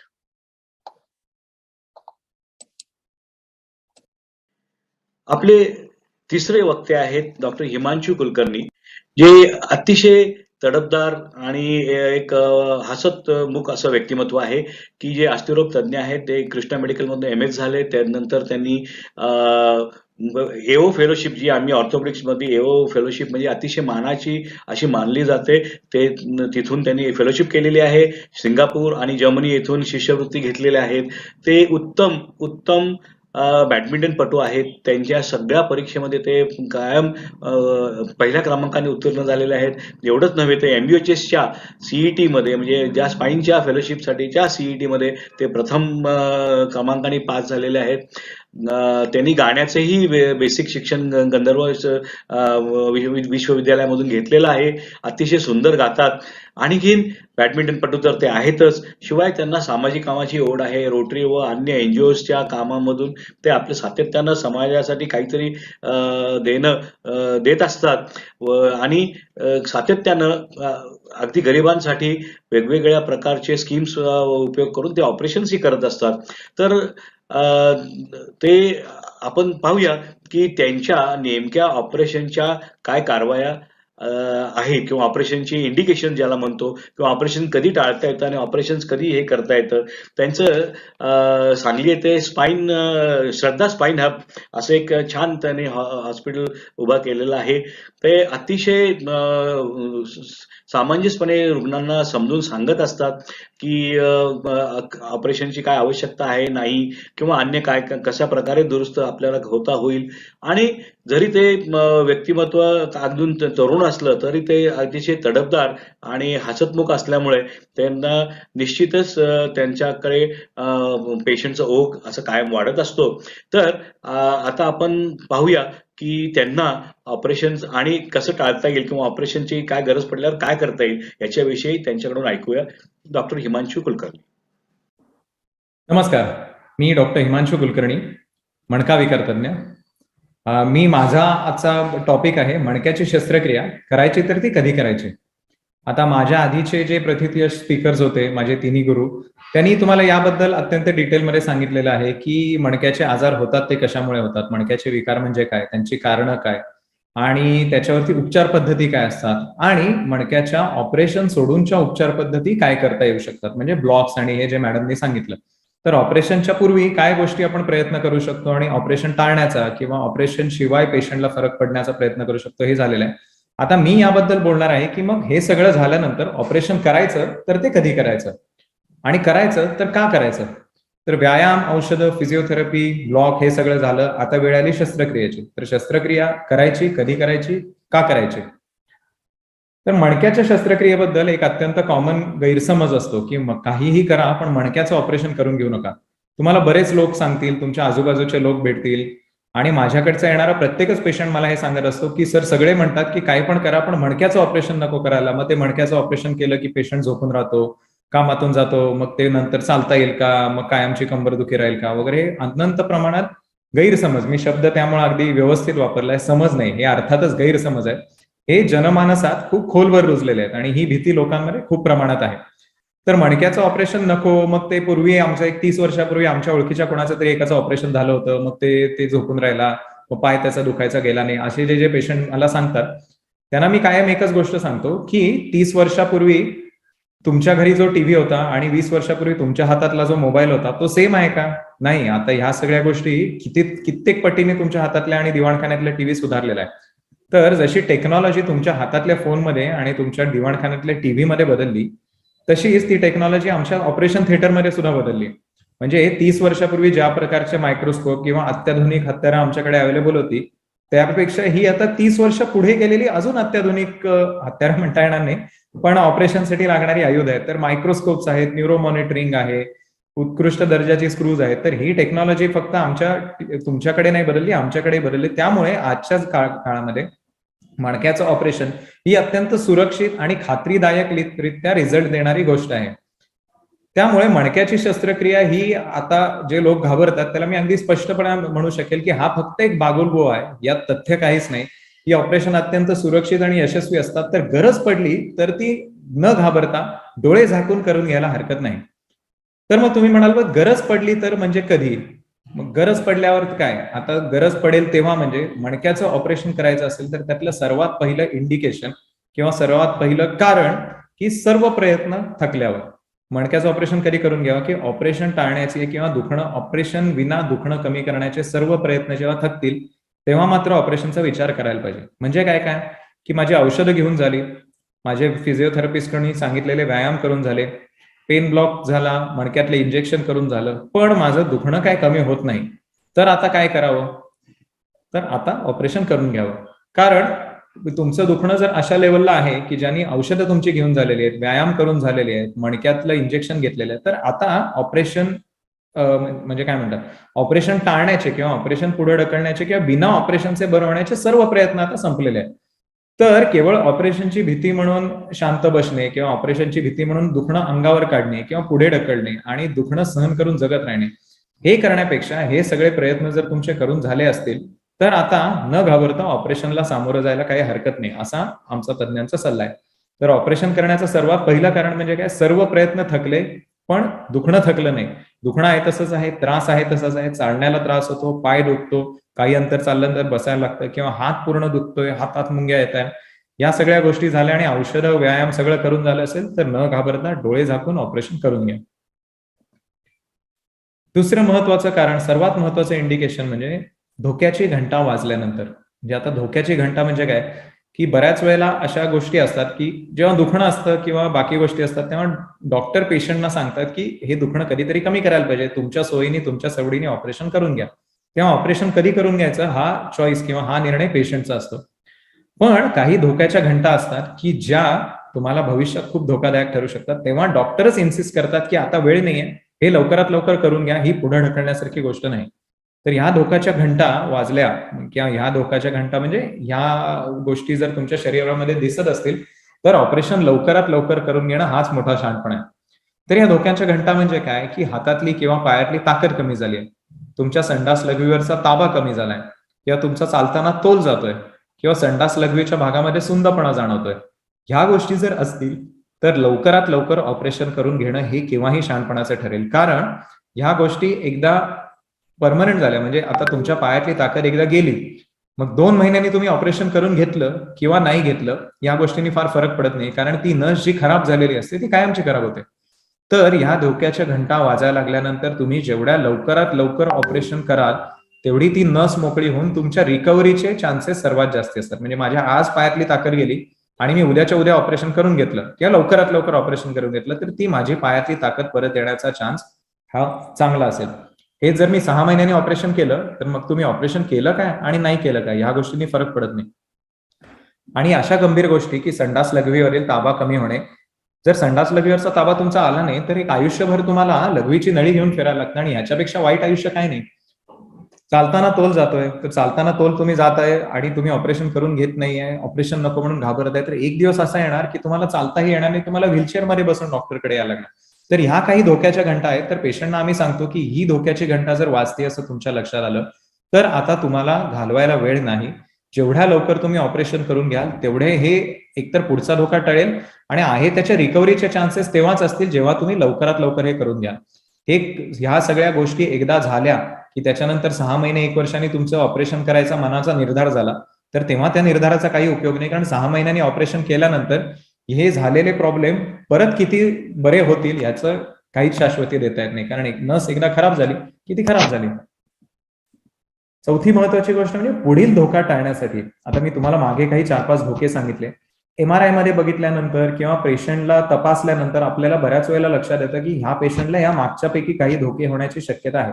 म्हणजे मानेच्या मणक्यातली मोठी चकती सरकली आहे आणि तुम्हाला असं वाटतं की एवढी मोठी चकती आहे आणि ते पेशंटचा हलकासा तोल जायला चालू झालाय, हे केवळ तुमच्या तपासणीत लक्षात येतंय, पण पेशंटला अजून काही त्रास नाहीये.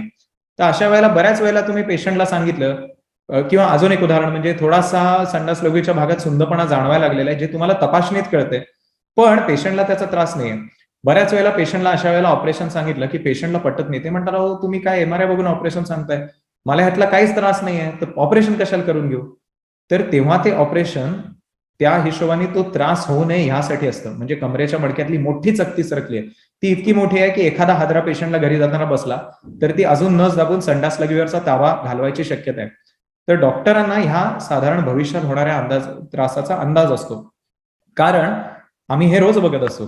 त्याच्यामुळे एवढी मोठी चकती आहे की हमखास तुमच्या पायातली ताकद घालवणार आहे, की एवढी मोठी चकती आहे की हमखास तुमचा खांद्यातली कमकुवतपणा ते करणार आहे, किंवा एवढी मोठी चकती आहे की तुमचा चालण्याचा तोल जातानाचा त्रास ते चालू करून एक दिवस तुम्हाला झोपून राहायला लावणार आहे.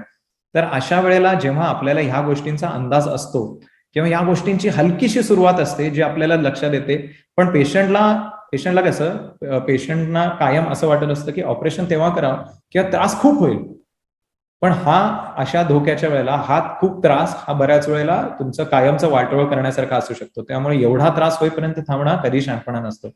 त्याच्यामुळं ऑपरेशनचं तिसरं महत्वाचं इंडिकेशन म्हणजे आपल्याला जर लक्षात आलंय की MRI किंवा कुठल्याही क्लिनिकल तपासणीमध्ये पुढील तुमचा धोका मोठा आहे, तर ऑपरेशन करून घ्यावं हे पुढील धोका टाळण्यासाठी. एकदा तुम्ही चालायचे थांबला किंवा मागच्या मी तुम्हाला धोक्याच्या घंटा सांगितल्या, या धोक्याच्या घंटा एकदा वाजायला लागल्या आणि त्याच्यानंतर आपण जागे झालो तर काही उपयोग नाही, ऑलरेडी जे व्हायचं ते होऊन गेलेलं असतं. त्याच्यामुळे आपल्याला जर MRI, इतर तपासणी आणि क्लिनिकल तपासणीत लक्षात आलंय की आपला धोका आता अटळ आहे, आपण कडेलोटावरती उभे आहोत, तर तो कडेलोट न होऊ देता मागे सरकणे हा केव्हाही शहाणपणाचा ठरेल. त्याच्यामुळे तिसरं महत्वाचं इंडिकेशन म्हणजे पुढील धोका टाळण्यासाठी. MRI मध्ये मोठी चकती दिसतेय, संडास लघवीवरच्या भागाचा सुंदपणा चालू झालाय, चालताना हलकाचा तोल जायला लागलाय, तर हे सगळे पुढील धोक्याच्या घंटा आहेत. ते टाळण्यासाठी ऑपरेशन करणं गरजेचं राहील. आणि चौथं आणि सर्वात महत्वाचं कारण म्हणजे जीवनमानाचा दर्जा सुधारण्यासाठी. आता शक्यतो मणक्याची दुखणी असतात, अर्थात हा नियम नाही, अत्यंत तरुण लोकांची सुद्धा ऑपरेशन्स मी केलेली आहेत, पण शक्यतो मणक्याची दुखणी होतात ही वयोमानानुसार तुमच्या मणक्याची झीज होऊन म्हातारपणी मणका खराब होतो आणि त्यानुसार ही दुखणी चालू होतात. तर आता हे एक उदाहरण झालं, तरुण माणसांमध्ये हे सुद्धा त्रास होऊ शकतात. तर बऱ्याच वेळेला असं होतं की आपण दुखणं सहन करतो, दुखणं अंगावर काढतो आणि ऑपरेशनची भीती म्हणून हे आपण पुढे ढकलत राहतो. मी तुम्हाला म्हणलं तसं ही वयोमानानुसार होणाऱ्या झिजेची लक्षणं आहे. तर बऱ्याच वेळेला असं असतं की 60ला आपण रिटायर होतो, 60 नंतर आपलं ठरलेलं असतं की आता मी आयुष्यभर सकाळी 8ला उठून ऑफिसला गेलोय, आता माझा दोस्तांचा ग्रुप आहे, मी रोज ट्रेकिंगला जाणार किंवा मी सायकलिंग करणार किंवा मी रोज सकाळी फिरायला जाणार, हे तुमचं एक एम आहे. आणि होतं काय, हळूहळू झीज होते, तुम्ही जस्ट चालू केलेलं असतं आणि तुम्हाला पाय दुखायला लागतो, काही अंतर चालल्यानंतर बसायला लागतं. थोडं अंतर म्हणजे जो माणूस, आता हे अर्थात मी 60 नंतरचं उदाहरण दिलं, हे कोणाबरोबरही होऊ शकतं की जो माणूस रोज सकाळी 5 किलोमीटर चालायला जायचा किंवा रोज सकाळी सायकलिंगला जायचा, त्याला आता 500 मीटर चालल्यानंतर बसायला लागतं. आता 500 मीटर हे एखाद्या ऑलरेडी जख्म म्हाताऱ्यासाठी किंवा एक सिडेंटरी लाईफस्टाईल असलेल्या किंवा आळशी माणसासाठी 500 मीटर अंतर काय ठीक आहे, 500 मीटर तो चालतो बसतो त्याला फरक पडत नाही, पण जो माणूस अजून आयुष्यात ऍक्टिव्ह आहे, सगळ्या गोष्टी करायची त्याला इच्छा आहे, त्यासाठी ही अत्यंत मनस्ताप देणारी गोष्ट ठरते की मला करायची खूप इच्छा आहे, मी चालतो फिरतो, मला बाहेर जायचं असतं, पण 500 मीटर चालून मला बसायला लागतं. असं थांबत मी किती दिवस चालणार, किंवा माझा उजवा पाय इतका दुखतोय की माझी सायकलिंगला जायची, काही काम करायची, अगदी कामाला जायची माझी इच्छाच उरत नाही. तर तुमचं दुखणं खूप नाहीये, तुमच्या संडास लघवीवरचा ताबा नाही गेलाय, तुमच्या पायातली ताकद उत्तम आहे, पण हे दुखणं किंवा ही डिसॅबिलिटी किंवा हे अवलंबित्व हे तुम्हाला मानसिकदृष्ट्या छळतंय, तर तुमच्या जीवनमानाचा दर्जा अर्थातच कमी झालेला आहे. तर हे ऑपरेशन का करून घ्यावं? तर जीवनमानाचा दर्जा सुधारण्यासाठी. म्हणजे मला सगळं करायचंय, मी साधी ही तरुण माणसाची सुद्धा गोष्ट असू शकते ना, की मी ऑफिसला जातो, मला प्रमोशन आता आहे, आता माझी ऐन उमेदीची वर्ष आहेत, मला धावपळ करायला लागते, माझं करिअरमध्ये एम खूप हाय आहे, पण माझ्या 4थ्या-5व्या मणक्यातली चकती सरकली आणि पाय भयंकर दुखतो. कुठेही जायचं म्हणलं, ऑफिसच्या टूरला जायचं म्हणलं किंवा खूप वेळ ऑफिसमध्ये काम करायचं म्हणलं, मला त्याचा भयंकर त्रास होतो आणि मला ते जीवावर येते, मला कंटाळा यायचा. त्याच्यामुळे मी टूर टाळतोय किंवा मग मी ऑफिसच्या पार्टीला जायला टाळतोय, जिथे मी 4 लोकांना भेटून माझ्या ओळखी करून घेऊ शकतो. या सगळ्यामुळे माझं करिअर मार खातंय. तर हे म्हाताऱ्यांनाच म्हणजे वयस्कर माणसांनाच लागू असतं असं नाही, हे तरुण माणसाला सुद्धा होऊ शकतं. तर ह्या सगळ्या गोष्टी तुम्हाला त्रास देणार आहेत, तर हा तुमचा त्रास तुमच्या जीवनमानाचा दर्जा खालावतोय. तर हा त्रास सहन करत बसू नका, ऑपरेशन करून घ्या, दुखण्यातून मोकळे व्हा आणि मोकळेपणाने जीवन जगा. याच्या उलट सुद्धा काही उदाहरणं असतात, पण ती खूप कमी असतात. म्हणजे एक मी साधं उदाहरण सांगतो. कोल्हापूरमधले एक मोठे बिल्डर माझे पेशंट आहेत. तर पहिल्यांदा मी त्यांना बघितलं तेव्हा त्यांच्या 4थ्या आणि 5व्या मणक्यातली चकती सरकून नसांवरती प्रचंड दबाव होता. तर त्यांचं पण असंच होतं की अत्यंत ऍक्टिव्ह माणूस, सोशली ऍक्टिव्ह, सोशली इन्फ्लुएन्शियल. तर थोडं अंतर चालायला लागले, 500 मीटर चालायला की बसायला लागायचं, पाय भरून यायचे, पाय दुखायला लागायचे. मी म्हणलं की सर, आता हे तुम्ही ऍक्टिव्ह माणूस आहात, असं नाही की तुम्ही रिटायरमेंट होऊन बेडवर पडून आहात, तुम्ही रिटायरमेंट नंतर सुद्धा एवढे ऍक्टिव्ह आहात, तर तुमची ऍक्टिव्हिटी लेवल चालू राहील, तर ऑपरेशन करून घ्या आणि तुम्ही मोकळे व्हाल. ते म्हणाले ओके. मग साधारण 3 महिन्यांनी माझ्याकडे ते परत आले. मी म्हणलं सर, 3 महिन्यांनी तुम्ही आला, काय म्हणजे कुठे पुण्याला बिण्याला ऑपरेशन करून घेतलं का, काय काय चाललंय सध्या, कसे आहे तुम्ही? ते म्हणले नाही सर, तुम्ही सांगितलं, आता मी करून घेणार तर तुमच्याकडूनच करून घेणार, पण आता काय मला ऑपरेशन नको आहे. मग मी म्हणलं कसं मॅनेज करताय तुम्ही? तर ते म्हणले सोपं आहे, तुम्ही म्हणाला ना की तुमचं जीवनमान त्या हिशोबाने अफेक्ट व्हायला लागले, तर मी म्हणाले माझं जीवनमानाचा प्रकारच मी बदलून घेतला. Me was surprise. मी म्हणलं कसं?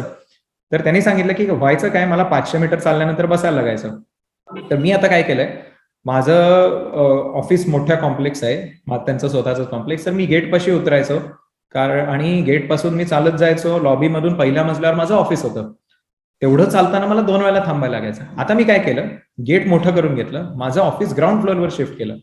आता ड्रायव्हर मला डायरेक्ट माझ्या ऑफिसच्या दारात सोडतो, मी गाडीतून उतरतो आणि मी जाऊन माझ्या खुर्चीवर बसतो. तिथे मी काम करतो 3-4 तास, जे काही असेल ते तिथल्या तिथे माझं उठणं बसणं समोर होतं. ड्रायव्हर मला परत दारात खायला येतो, मी गाडीतून बसून घरी जातो. घरी गेल्यावर मी माझी बेडरूम पहिल्या मजल्यावर होती, खाली माझ्या मुलाची बेडरूम होती. आम्ही बेडरूम एक्सचेंज केली. बेडरूम पाशी मी दरवाजा करून घेतला. तर मी डायरेक्ट आता बेडरूम मध्ये म्हणजे हॉलपाशी मी थोडा जवळ दरवाजा करून घेतला. मी डायरेक्ट मला माझा ड्रायव्हर आहे, तो त्या दरवाजापाशी आत येऊन सोडतो पोर्चमध्ये. मी तिथून हॉलमध्ये जातो, हॉलमधून बेडरूम मध्ये जातो. ह्या सगळ्यामध्ये डॉक्टर मला कुठे 500 मीटर चालायलाच लागत नाही. त्याच्यामुळे मी आनंदी आहे. त्यामुळं माझा जो प्रॉब्लेम होता त्या हिशोबाने मी माझं आयुष्य ऍडजस्ट करून घेतलेलं आहे. ऍडजस्ट करून घेतलेल्या आयुष्यावर मी सुखी आहे. जेव्हा अशी वेळ येईल की मला आता एवढे या सगळ्यामध्ये मला 100 मीटर अंतर आहे, माझी जेव्हा अशी वेळ येईल की मला 50 मीटर पण चालता येत नाही, त्यावेळेला मी ऑपरेशन करून घेतो. अशा हिशोबाने त्यांनी त्यांचं जीवनमान त्यांच्या हिशोबाने बदलून घेतलं. प्रत्येक माणसाला हे करणं शक्य होईल असं नाही. दुसरा एखादा माणूस असा असू शकेल की मला एवढं चालता येत नाही, मी ऍक्टिव्ह आहे, मी ऑपरेशन करून घेतो. त्यामुळं बऱ्याच लोकांना माझा असा सल्ला असतो की केवळ दुखणं अंगावर काढू नका. जर तुम्ही ऍक्टिव्ह असाल तर ऍक्टिव्ह राहणं, देवाने तुम्हाला अजून सुद्धा फिट ठेवलंय. बऱ्याच लोकांच्या नशिबात हे सौभाग्य नसतं की तुम्ही 70th फिट आहात आणि 70th तुम्ही पोहायला, सायकलिंग करायला, चालायला, फिरायला किंवा कामाला जाऊ शकता. जर देवाने तुम्हाला एवढं फिट ठेवलंय तर त्या हिशोबाने तुम्ही फिट राहणं आणि ते काम करणं हे तुमचं कर्तव्य आहे. त्याच्यामुळे तुम्ही जगायचं कसं, पाडगावकरांच्या कवितेनुसार रडत रडत की गाणं म्हणत, हा तुमचा निर्णय. जर रडत रडत जगायचं असेल तर ठीक आहे, पण गाणं म्हणत जगायचं असेल तर लवकरात लवकर हे ऑपरेशन करून घ्या आणि जीवनमानाचा दर्जा सुधारा आणि वेदना विरहित आयुष्य जगा. हा आमचा पेशंटना अगदी प्रामाणिक सल्ला असतो. तर ह्या 4 गोष्टी आहेत ज्यासाठी ऑपरेशन करून घेणं गरजेचं आहे. ऑपरेशनला घाबरू नका. मणक्याची ऑपरेशन ही सुरक्षित आणि सेफ असतात, काळजी करण्यासारखं काही नाही. मणक्याच्या ऑपरेशन नंतर 60% काम आम्ही करून दिलेलं असतं, उरलेलं 40% काम हे तुम्ही आणि फिजिओथेरपी, म्हणजे तुम्ही किती फिजिओथेरपीवर कष्ट घ्याल यावरती अवलंबून असतं. तर ह्या भागाबद्दल आता डिटेलमध्ये किंवा सविस्तर आपल्याला सांगतील डॉक्टर रोहन नाटेकर. धन्यवाद. 4थे वक्ते आहेत डॉक्टर रोहन नाटेकर. हे आता नुकतेच सांगलीमध्ये त्यांनी 2-3 वर्षापासूनच त्यांनी आपलं फिजिओथेरपीचं हे मांडलेलं आहे. ते आपल्याला आधुनिक पद्धतीनं, नैसर्गिक आणि आधुनिक पद्धतीनं आपल्याला उपाय सुचवतात. आणखीन त्यांचाही अनुभव प्रदीर्घ आहे. त्यांनी ऑकलँड युनिव्हर्सिटी न्यूझीलंड येथून शिक्षण प्राप्त फिजिओथेरपीचं शिक्षण प्राप्त केलेलं आहे. तसेच संचित इन्स्टिट्यूट ऑफ ऑर्थोपेडिक रिहॅबिलिटेशन मधून तिथेही ते कार्यरत होते. तसंच मध्यंतरी पुण्यात जी इंटरनॅशनल मॅरेथॉन झाली तिथेही ते he was a marathon physiotherapist. आणखीन त्यांनी बरेचसे प्रबंधही लिहिलेले आहेत. बालेवाडी येथील स्पोर्ट्स हबमध्ये सुद्धा त्यांनी फिजिओथेरपी कोच म्हणून काम पाहिलेलं आहे. तर असं हे चतुरस्त्र व्यक्तिमत्व आहे. क्रीडा वैद्यक शास्त्रामध्ये त्यांनी विशेष प्रावीण्य प्राप्त केलेलं आहे. तर आपण पाहूया आणि ऐकूया डॉक्टर रोहन नाटेकर यांना. सर्वप्रथम मी डॉक्टर सुनील पाटील सर यांचे आभार मानतो की त्यांनी एवढी छान इंट्रोडक्शन दिली. आता आपण पुढच्या टॉपिकला येऊया, जो आहे फिजिओथेरपी शस्त्रक्रियेपूर्वी आणि शस्त्रक्रियेनंतर. मी डॉक्टर रोहन नाटेकर फिजिओथेरपिस्ट आहे आणि आज तुम्हाला मी फिजिओथेरपीचा रोल पाठदुखीमध्ये काय असतो, कशा प्रकारे पाठदुखी ही टाळता येते आणि जर शस्त्रक्रिया झाली पाठीची तर त्याच्यानंतर काय फिजिओथेरपी दिली जाते याबद्दल आज मी बोलणार आहे. तर आता सर्वप्रथम आपण जाणून घेऊया की पाठदुखीची काय कारणं आहेत. तर पहिलं आहे वय. याच्यामध्ये 3 कॅटेगरीज असतात. पहिल्या विभागणीमध्ये ही यंग मुलं येतात जी शाळेत जाणारी आहेत, कॉलेजला जाणारी आहेत, ज्यांच्यामध्ये मेनली हे त्यांचं चुकीच्या पद्धतीने दप्तर उचलणं जाणं, लॅपटॉपची बॅग उचलली गेली किंवा अभ्यास करायला बसताना चुकीच्या पोश्चरमध्ये बसणं झालं तर पाठदुखी प्रामुख्याने दिसते. याशिवाय या वयोगटातली मुलं सगळ्यात जास्त क्रीडा क्षेत्रात असतात, खेळ खेळत असतात. त्याच्यामुळे पाठीवर पडणे किंवा पाठ लचकणे खेळताना हे आपल्याला प्रामुख्याने बघायला मिळतं. दुसरा वयोगट असतो तो मिडल एज लोक म्हणतो, साधारण वयवर्ष 25 ते वयवर्ष 60 पर्यंत, ज्यांचं कामाचं स्वरूप याच्यामुळे पाठदुखी होण्याची शक्यता असते. त्यांच्या कामामध्ये जड उचलण्याची रिक्वायरमेंट असेल किंवा एकाच जागी बसून 8 तास 10 तास कॉम्प्युटरवर मोबाईलवर काम करणं असेल किंवा घरातली कामं असतील की बाबा धुणी भांडी करणं, फरशी करणं, याच्यामुळे सुद्धा पाठदुखी उद्भवू शकते. आणि तिसरा वयोगट असतो की जो सिनियर सिटीजन लोक म्हणतो, वयवर्ष 60 नंतर, त्यांच्यामध्ये बेसिकली पाठदुखी ही वयोमानाने होणारी मणक्यातली झीज किंवा जे स्नायू आपले कमजोर होतात, व्यायामाचा अभाव या वयात दिसतो आणि त्याच्यामुळे पाठदुखी वारंवार होते. पुढचं कारण आहे की लठ्ठपणा, म्हणजे चुकीची खाण्याची पद्धत, पॅक्ड फूड असेल, प्रिझर्वेटिव्ज असतील, व्यायामाचा अभाव असेल, याच्यामुळे जी आपली पोटाच्या अवतीभोवती फॅट जमा होते त्याच्यामुळे पाठीच्या स्नायूंवरती हा एक चुकीच्या पद्धतीने ताण येतो आणि वारंवार पाठदुखी होऊ शकते. पुढचं कारण आहे चुकीचं पोश्चर, म्हणजे बेसिकली बसणं असेल, उभं राहणं असेल किंवा जड गोष्टी उचलताना जर आपण आपली व्यवस्थित काळजी नाही घेतली तर ही पाठदुखी होऊ शकते. आणि पुढचं आहे की इतर वैद्यकीय कारणं, ज्याच्यामध्ये बेसिकली डॉक्टर श्रीकांत देशपांडे सरांनी आपल्याला व्यवस्थित सांगितलं की किती वेगवेगळ्या प्रकारची कारणं असतात. ऑस्टिओपोरोसिस असेल, स्लिप डिस्क असेल किंवा लंबार कॅनॉल स्टेनोसिस असेल, तर ही कारणं बेसिकली पाठदुखीला आमंत्रण देतात. तर आता उभं राहण्याची आदर्श स्थिती कशी असली पाहिजे. तर आता उभं राहताना आपल्याला काळजी घ्यायची की आपला पाठीचा कणा हा सरळ पाहिजे. जर आपण जॉगिंगला जात असाल किंवा लीजर वॉकला जात असाल तर आपल्याला कमरेतून फार पुढे किंवा मागे झुकायचं नाही आहे.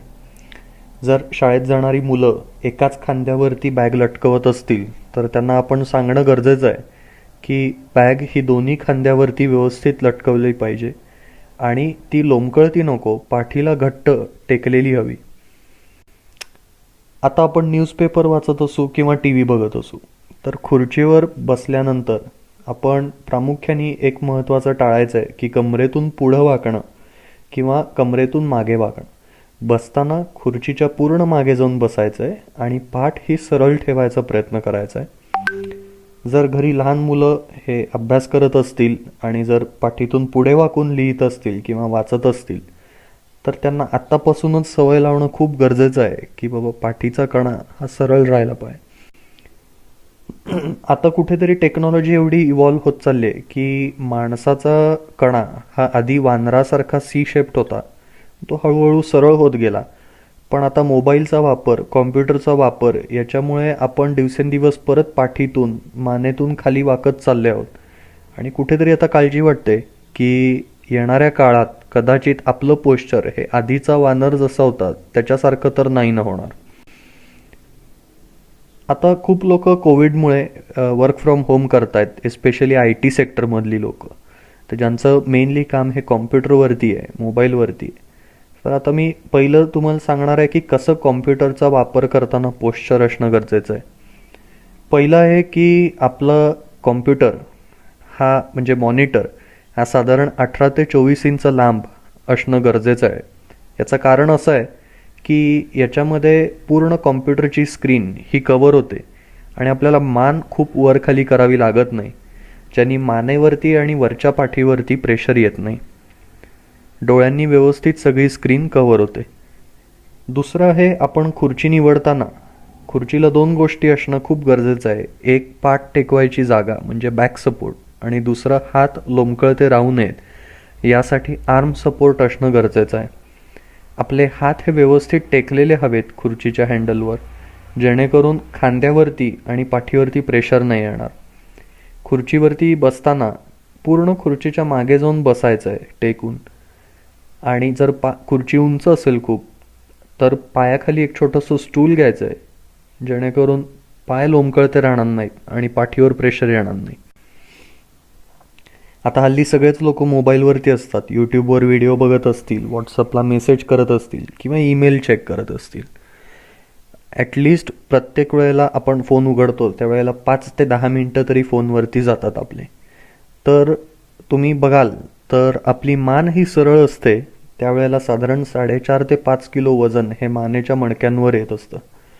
पण जशी जशी मान तुम्ही खाली वाकवत जाल, म्हणजे साधारण 15 डिग्रीपासून 60 डिग्रीपर्यंत, तसं वजन हे 12 किलोपासून 27 किलोपर्यंत सुद्धा येऊ शकतं मानेवरती.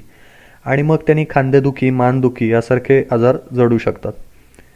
तर आपल्याला काळजी काय घ्यायची आहे की एक म्हणजे आपल्या मोबाईलची स्क्रीन ही खाली नको. मोबाईल हा साधारण आय लेवलला असणं गरजेचं आहे. तुम्ही बसून वाचत असाल, मोबाईल बघत असाल तर पूर्ण मागे पाठ टेकवायचे आणि थोडंसं हाताने मोबाईलची स्क्रीन वर करायचे, म्हणजे आपल्याला मान अजून खाली वाकवावी लागणार नाही. आता अनेक लोकांची रिक्वायरमेंट आहे कामाची जड गोष्टी उचलणे, एस्पेशली ऑटोमोबाईल इंडस्ट्री असेल तर त्याच्यामध्ये आपण कायम ॲडवाईज करतो की कुठलीही जड गोष्ट उचलताना bend from your knees not from your back, म्हणजे गुडघ्यातून वाकणं आणि पाठ सरळ ठेवणं हे अत्यंत गरजेचं आहे. कुठलीही गोष्ट जर तुम्ही खांद्याच्या लेवलपेक्षा वरती ठेवत असाल जड गोष्ट, तर जिथे ठेवणार आहे त्याच्या अत्यंत जवळ जाणं गरजेचं आहे, म्हणजे खांद्यावर आणि कमरेवर प्रेशर कमी येईल. आणि एका जागेहून दुसऱ्या जागी जर तुम्ही काही जड गोष्टी, बॉक्सेस शिफ्ट करत असाल तर तुमचे पाय हे तुमच्या खांद्यांबरोबर वळणं अपेक्षित आहे. जर पाय तसेच राहिले आणि पाठीतून तुम्ही वळालात तर पाठ लचकण्याची किंवा दुखवण्याची शक्यता आहे. आता खूप लोकांना प्रश्न असतो की अरे बाबा मला पाठदुखी झाली तर मी कसं झोपलं पाहिजे. काही लोक आहेत ते वारंवार आपली मॅट्रेस, आपला बेड बदलत राहतात. तर सगळ्यात पहिलं काय नाही करायचं आहे तर पोटावरती झोपायचं नाही आहे. याला 2 कारणं आहेत. एक म्हणजे तुमची मान वळलेली राहते, तर ते अतिशय वरच्या पाठीच्या मणक्यांना त्रासदायक ठरू शकतं. दुसरं, आपला पाठीचा कणा हा आधांतरी राहतो, त्याला कंप्लीट सपोर्ट नसतो. त्यामुळे पाठीवर झोपणं हे सगळ्यात आयडियल पोझिशन आहे पाठदुखीमध्ये. तर पाठीवर झोपताना गुडघ्याखाली एक छोटीशी उशी घ्यायची, म्हणजे आपला जो कमरेचा भाग आहे, लो बॅक म्हणतो, तो व्यवस्थित टेकलेला राहतो. एका अंगावर झोपत असाल तर उशी ही आपली बारीक 1 ते 1.5 इंचाची असावी आणि 2 गुडघ्यामध्ये उशी घेणं हे खूप गरजेचं आहे. आता मॅट्रेस, खूप लोकांना प्रश्न असतो की मॅट्रेस कशी असावी, बेड कसा असावा. तर अगदी फार सॉफ्ट पण नको आणि फार टणक पण नको. इंग्लिशमध्ये आपण त्याला फर्म सपोर्ट म्हणतो.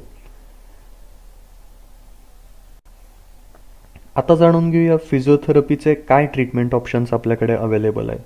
तर सगळ्यात पहिलं की लोकांना एक चुकीचा गैरसमज आहे की फिजिओथेरपी म्हणजे फक्त आणि फक्त व्यायाम. तर ते चुकीचं आहे.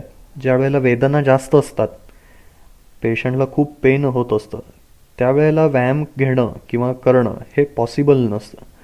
तर त्या कंडिशनमध्ये आपण पेशंटला मशीन थेरपी प्रिस्क्राईब करतो, ज्याच्यामध्ये वेगवेगळ्या मोडॅलिटीज असतात. अल्ट्रासाऊंड थेरपी असेल, इंटरफेरेन्शियल थेरपी असेल किंवा लेझर थेरपी असेल.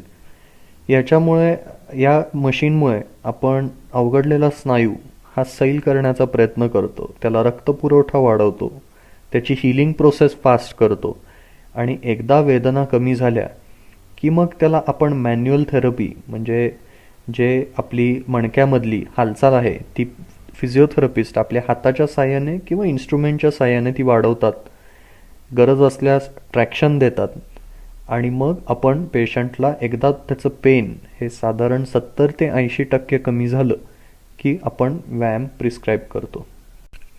खूप लोकांना आता बऱ्यापैकी माहिती झालं आहे की मानेचा आणि पाठीचा पट्टा हा साधारण कसा दिसतो. पण बरेच लोकांना हे माहीत नसतं की हा पट्टा कशासाठी आणि का वापरला जातो. पण लोकांमध्ये एक भीती निर्माण होते जेव्हा डॉक्टर हा पट्टा प्रिस्क्राईब करतात. तर आपण पहिलं जाणून घेऊया की याचं प्रमुख कारण काय आहे, का डॉक्टर्स मानेचा किंवा पाठीचा पट्टा हा प्रिस्क्राईब करतात. तर पहिलं कारण आहे मूवमेंट रेस्ट्रिक्शन, म्हणजे आपल्या मणक्याची जी पुढे मागे किंवा बाजूला ट्विस्टिंग मूवमेंट म्हणतो अशी हालचाल होत असते, ती रोखण्यासाठी आपण हा पट्टा प्रिस्क्राईब करतो. दुसरं महत्त्वाचं कारण आहे की जर आपले पाठीचे आणि पोटाचे स्नायू हे कमजोर झाले असतील आणि त्याच्यावर चुकीच्या पद्धतीने ताण येत असेल तर आपण हा पट्टा पेशंटना प्रिस्क्राईब करतो. आता कुठल्या त्रासामध्ये हा पट्टा दिला जातो, तर सगळ्यात पहिलं आहे की ज्या वेळेला आपले स्नायू अवघडले जातात, त्याच्यावर चुकीच्या पद्धतीने ताण येतो, तर त्याच्यावरचा ताण हा कमी करण्यासाठी आपण हा पट्टा प्रिस्क्राईब करतो. दुसरं आहे की मेडिकल कंडिशन्स, म्हणजे त्याच्यामध्ये ऑस्टिओपोरोसिस असेल किंवा लंबार कॅनल स्टिनोसिस असेल, स्लिप डिस्क असेल, या आजारामुळे ज्या वेळेला आपले स्नायू अवघडले जातात, आपल्या मणक्याला व्यवस्थित सपोर्ट मिळत नाहीत आणि काही हालचाली या आपण करणं टाळायचं असतं, त्यावेळेला हा पट्टा दिला जातो. आणि शेवटी ऑपरेशन झाल्यानंतर आपण काही वेळासाठी हा पट्टा प्रिस्क्राईब करतो, जेणेकरून आपल्या पाठीला, मणक्याला चांगला आधार मिळतो. यामध्ये मी लोकांना एकच सांगेन की पट्टा आपण जो वापरताय तो व्यवस्थित घालतोय ना हे बघणं खूप गरजेचं आहे.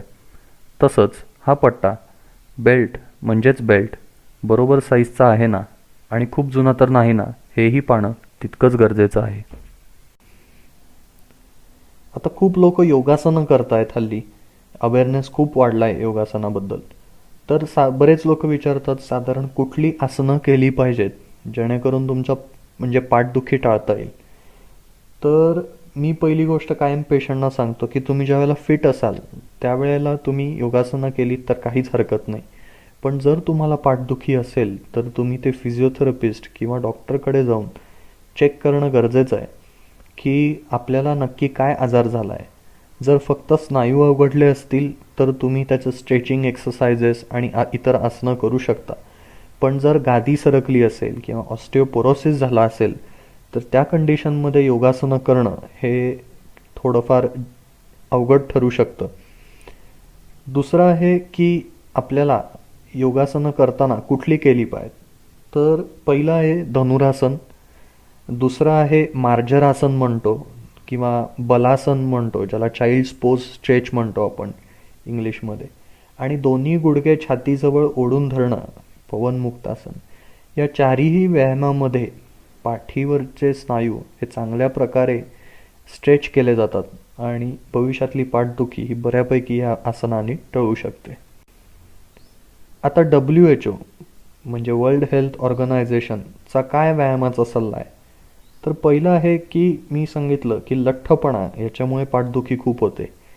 तर कार्डिओवॅस्क्युलर एक्सरसाइजेस हे मेनली करणं खूप गरजेचं आहे, ज्याच्यामध्ये रनिंग आलं, स्विमिंग असेल, सायकलिंग असेल, आठवड्यातनं किमान 2 ते 3 वेळा हे झालं पाहिजे. पाठीचे आणि पोटाच्या व्यायाम हे करणं अत्यंत गरजेचं आहे, ॲटलिस्ट आठवड्यातनं 2 वेळा तरी झाले पाहिजेत. आणि वेट ट्रेनिंग, मग तुमचं खांद्यासाठी असेल किंवा पायाच्या गुडघ्याच्या स्नायूंसाठी तुम्ही वेट ट्रेनिंग करत असाल तर ते तुम्ही आठवड्यातून 1 दिवस करू शकता. आता आहार, मगाशी आपल्याला डॉक्टर श्रीकांत देशपांडे सरांनी सांगितलं की ऑस्टिओपोरोसिस म्हणजे बेसिकली हाडामधलं हे कॅल्शियम कमी होणं, ठिसूळपणा येणं. तर आपल्याला काय साधारण आहार पाहिजे? तर पहिलं आहे की दुग्धजन्य पदार्थ जे कॅल्शियम रिच आहेत ते घेणं गरजेचं आहे. आणि प्रथिनांमध्ये तुम्ही कडधान्य असेल, राजमा, मोड आलेली मटकी या गोष्टी घेऊ शकता. विटॅमिन D3 हे तुम्ही जर नॅचरल सोर्समध्ये घेऊ इच्छिता तर सकाळचं 8 ते 10 वेळेचं कोवळं ऊन हे सगळ्यात जास्त विटॅमिन D3 देतं. आपण आता पुढच्या भागाकडे येऊया. आता मी तुम्हाला सांगणार आहे शस्त्रक्रियेनंतर काय फिजिओथेरपी दिली जाते. मगाशी आपल्याला डॉक्टर हिमांशू कुलकर्णींनी खूप छान समजावलं की कधी शस्त्रक्रिया ही केली जाते. आता खूप संभ्रमात असतात की शस्त्रक्रिया झाल्यानंतर मी किती दिवसात परत चालू शकेन, व्यायामाला जाऊ शकेन किंवा दैनंदिन जीवनातल्या गोष्टी करू शकेन. तर सगळ्यात प्रथम की साधारण 6 ते 8 आठवड्यानंतर तुम्ही दैनंदिन जीवनातल्या सर्व गोष्टी या करू शकता. आता पहिली गोष्ट काय आहे तर शस्त्रक्रिया झाली की काय गोष्टी नाही करायच्यात. तर पहिलं आहे आपण BLT म्हणतो, B for bending, L for lifting आणि T फॉर ट्विस्टिंग. म्हणजे थोडक्यात पाठीतून पुढे वाकणे किंवा मागे वाकणे, जड गोष्टी उचलणे किंवा पाठीतून वळणे या गोष्टी आपल्याला सुरुवातीचे काही दिवस या करायच्या नाही आहेत, टाळायच्या आहेत. आता पहिले काही दिवस शस्त्रक्रिया झाल्यानंतर पेशंट ज्या वेळेला हॉस्पिटलमध्ये असतो त्याला पाठीचा कमरेचा पट्टा दिला जातो आणि आपण पेशंटला जागेवरती बसवतो, त्याला थोड्या वेळासाठी म्हणजे साधारण 5 ते 10 मिनिटासाठी चालवतो.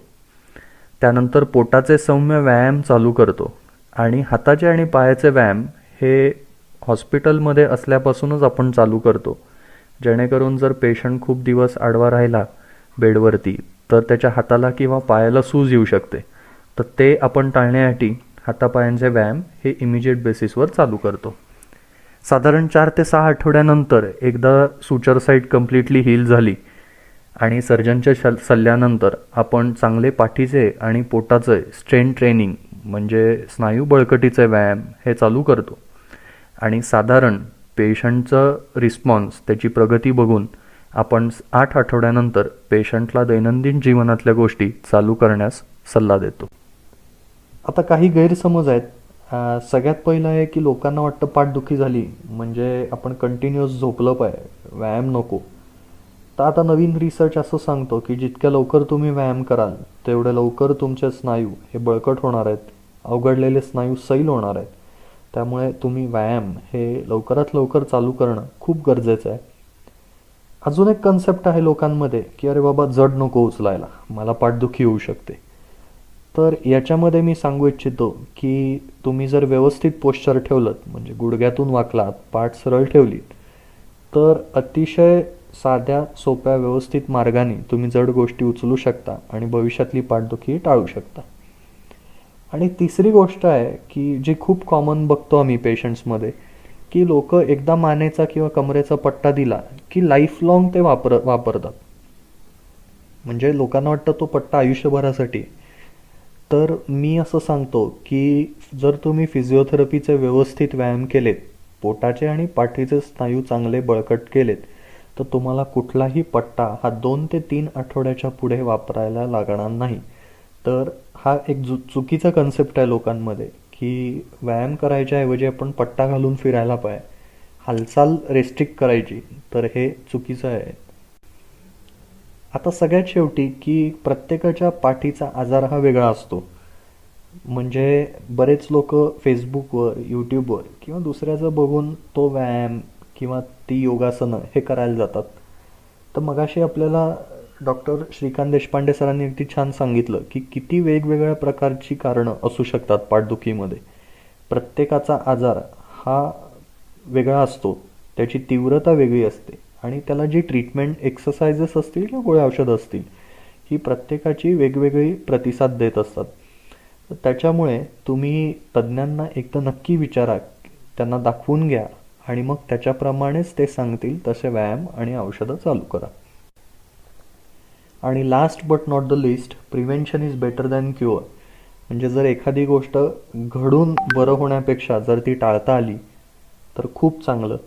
त्यामुळे मी एवढंच सांगेन की प्लीज तुम्ही जे पोश्चर आहे आपलं दैनंदिन जीवनातलं ते चांगलं ठेवा, नियमित व्यायाम करा आणि भविष्यातली पाठदुखी टाळा.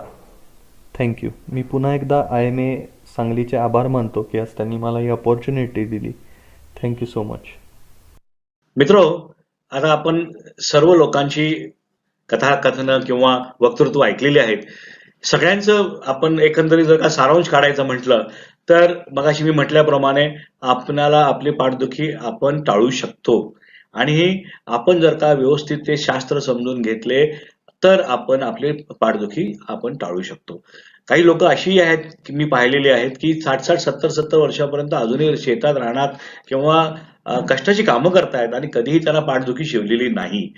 अर्थात ते वेगवेगळ्या क्षेत्रातली माणसं असतील, गरीब असतील, श्रीमंत असतील, परंतु त्यांना एक कौतुकाचा भाग म्हणजे त्यांनी निसर्गाशी संघटित असं राहिल्यामुळे आणि जीवनशैलीमध्ये त्या वेळेला तो बदल करत आपल्या एकंदरीत डाएट म्हणा, अभ्यास व्यायामाचा अभ्यास म्हणा, योगासनं त्या वेळेला म्हणा किंवा स्ट्रेचिंग, विश्रांती तसंच मानसिक संतुलन. मानसिक संतुलन हे अतिशय गरजेचं आहे मित्रांनो. कारण मी मगाशी म्हटल्याप्रमाणे माझे बरेच रुग्ण मी पाहतो काही काळानंतर त्यांना मला उपचार देत असताना थोडंसं मानसशास्त्राचा सुद्धा आधार घ्यावा लागतो. तर निसर्गातच रमा, निसर्गात खा प्या आणि आराम करा आणि ह्या सगळ्या विषयाचा आपण आता ऐकलं सगळंच. आपलं आयुष्य आपण वेदनाविरहित कसं काढायचं हे आपण ठरवूया. आपण ह्या सगळ्या 2022 सालची येणाऱ्या संकट आणि याच्यातून मात करून आपलं आरोग्य व्यवस्थित राखूया आणि ईश्वरचरणी मी ही प्रार्थना करून माझे 2 शब्द संपवतो. नमस्कार, धन्यवाद. मित्रहो, आजच्या आपल्या डॉक्टर तुमच्या भेटीला या कार्यक्रमामध्ये मणक्यांचे विविध विकार आणि मणक्यांचे आजार, त्याच्यावरची वेगवेगळी कारणमीमांसा, त्याचे विविध उपचार, शस्त्रक्रियेविना औषधोपचार, शस्त्रक्रिया आणि जे फिजिओथेरपीचे उपचार आहेत ह्याविषयी आज आपल्याला आपल्या सर्व तज्ज्ञांनी म्हणजेच doctor Shrikant Deshpande, doctor Vasudha Jadhav, doctor Himanshu Kulkarni आणि डॉक्टर रोहन नाटेकर यांनी अतिशय मोलाचं असं मार्गदर्शन केलेलं आहे.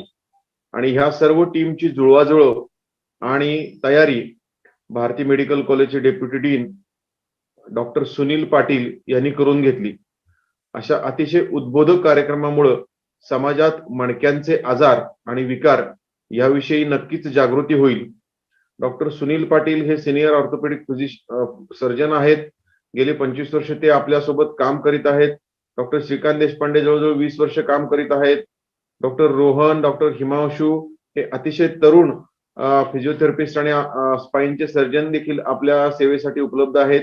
त्याबरोबरच डॉक्टर जाधव मॅडम यांची पेन क्लिनिक सांगलीमध्ये आपल्यासाठी उपलब्ध आहे. या सर्व लोकांच्या ज्ञानाचा, अनुभवाचा आपण सर्वांनी उपयोग करून घ्यावा. त्यांनी केलेल्या सूचनांचं योग्य ते तंतोतंत पालन करावं आणि आपल्याला आजार होण्यापासून टाळण्यासाठी पहिल्यांदा प्रयत्न करावेत. आणि जर आजार झाला तर आमच्या टीम मेंबर पैकी कोणीही आपल्या सेवेसाठी सदैव तयार आहेत. IMA सांगलीतर्फे मी ह्या सर्व तज्ज्ञ चमूचं पुनश्च एकदा आभार मानतो आणि थांबतो. धन्यवाद.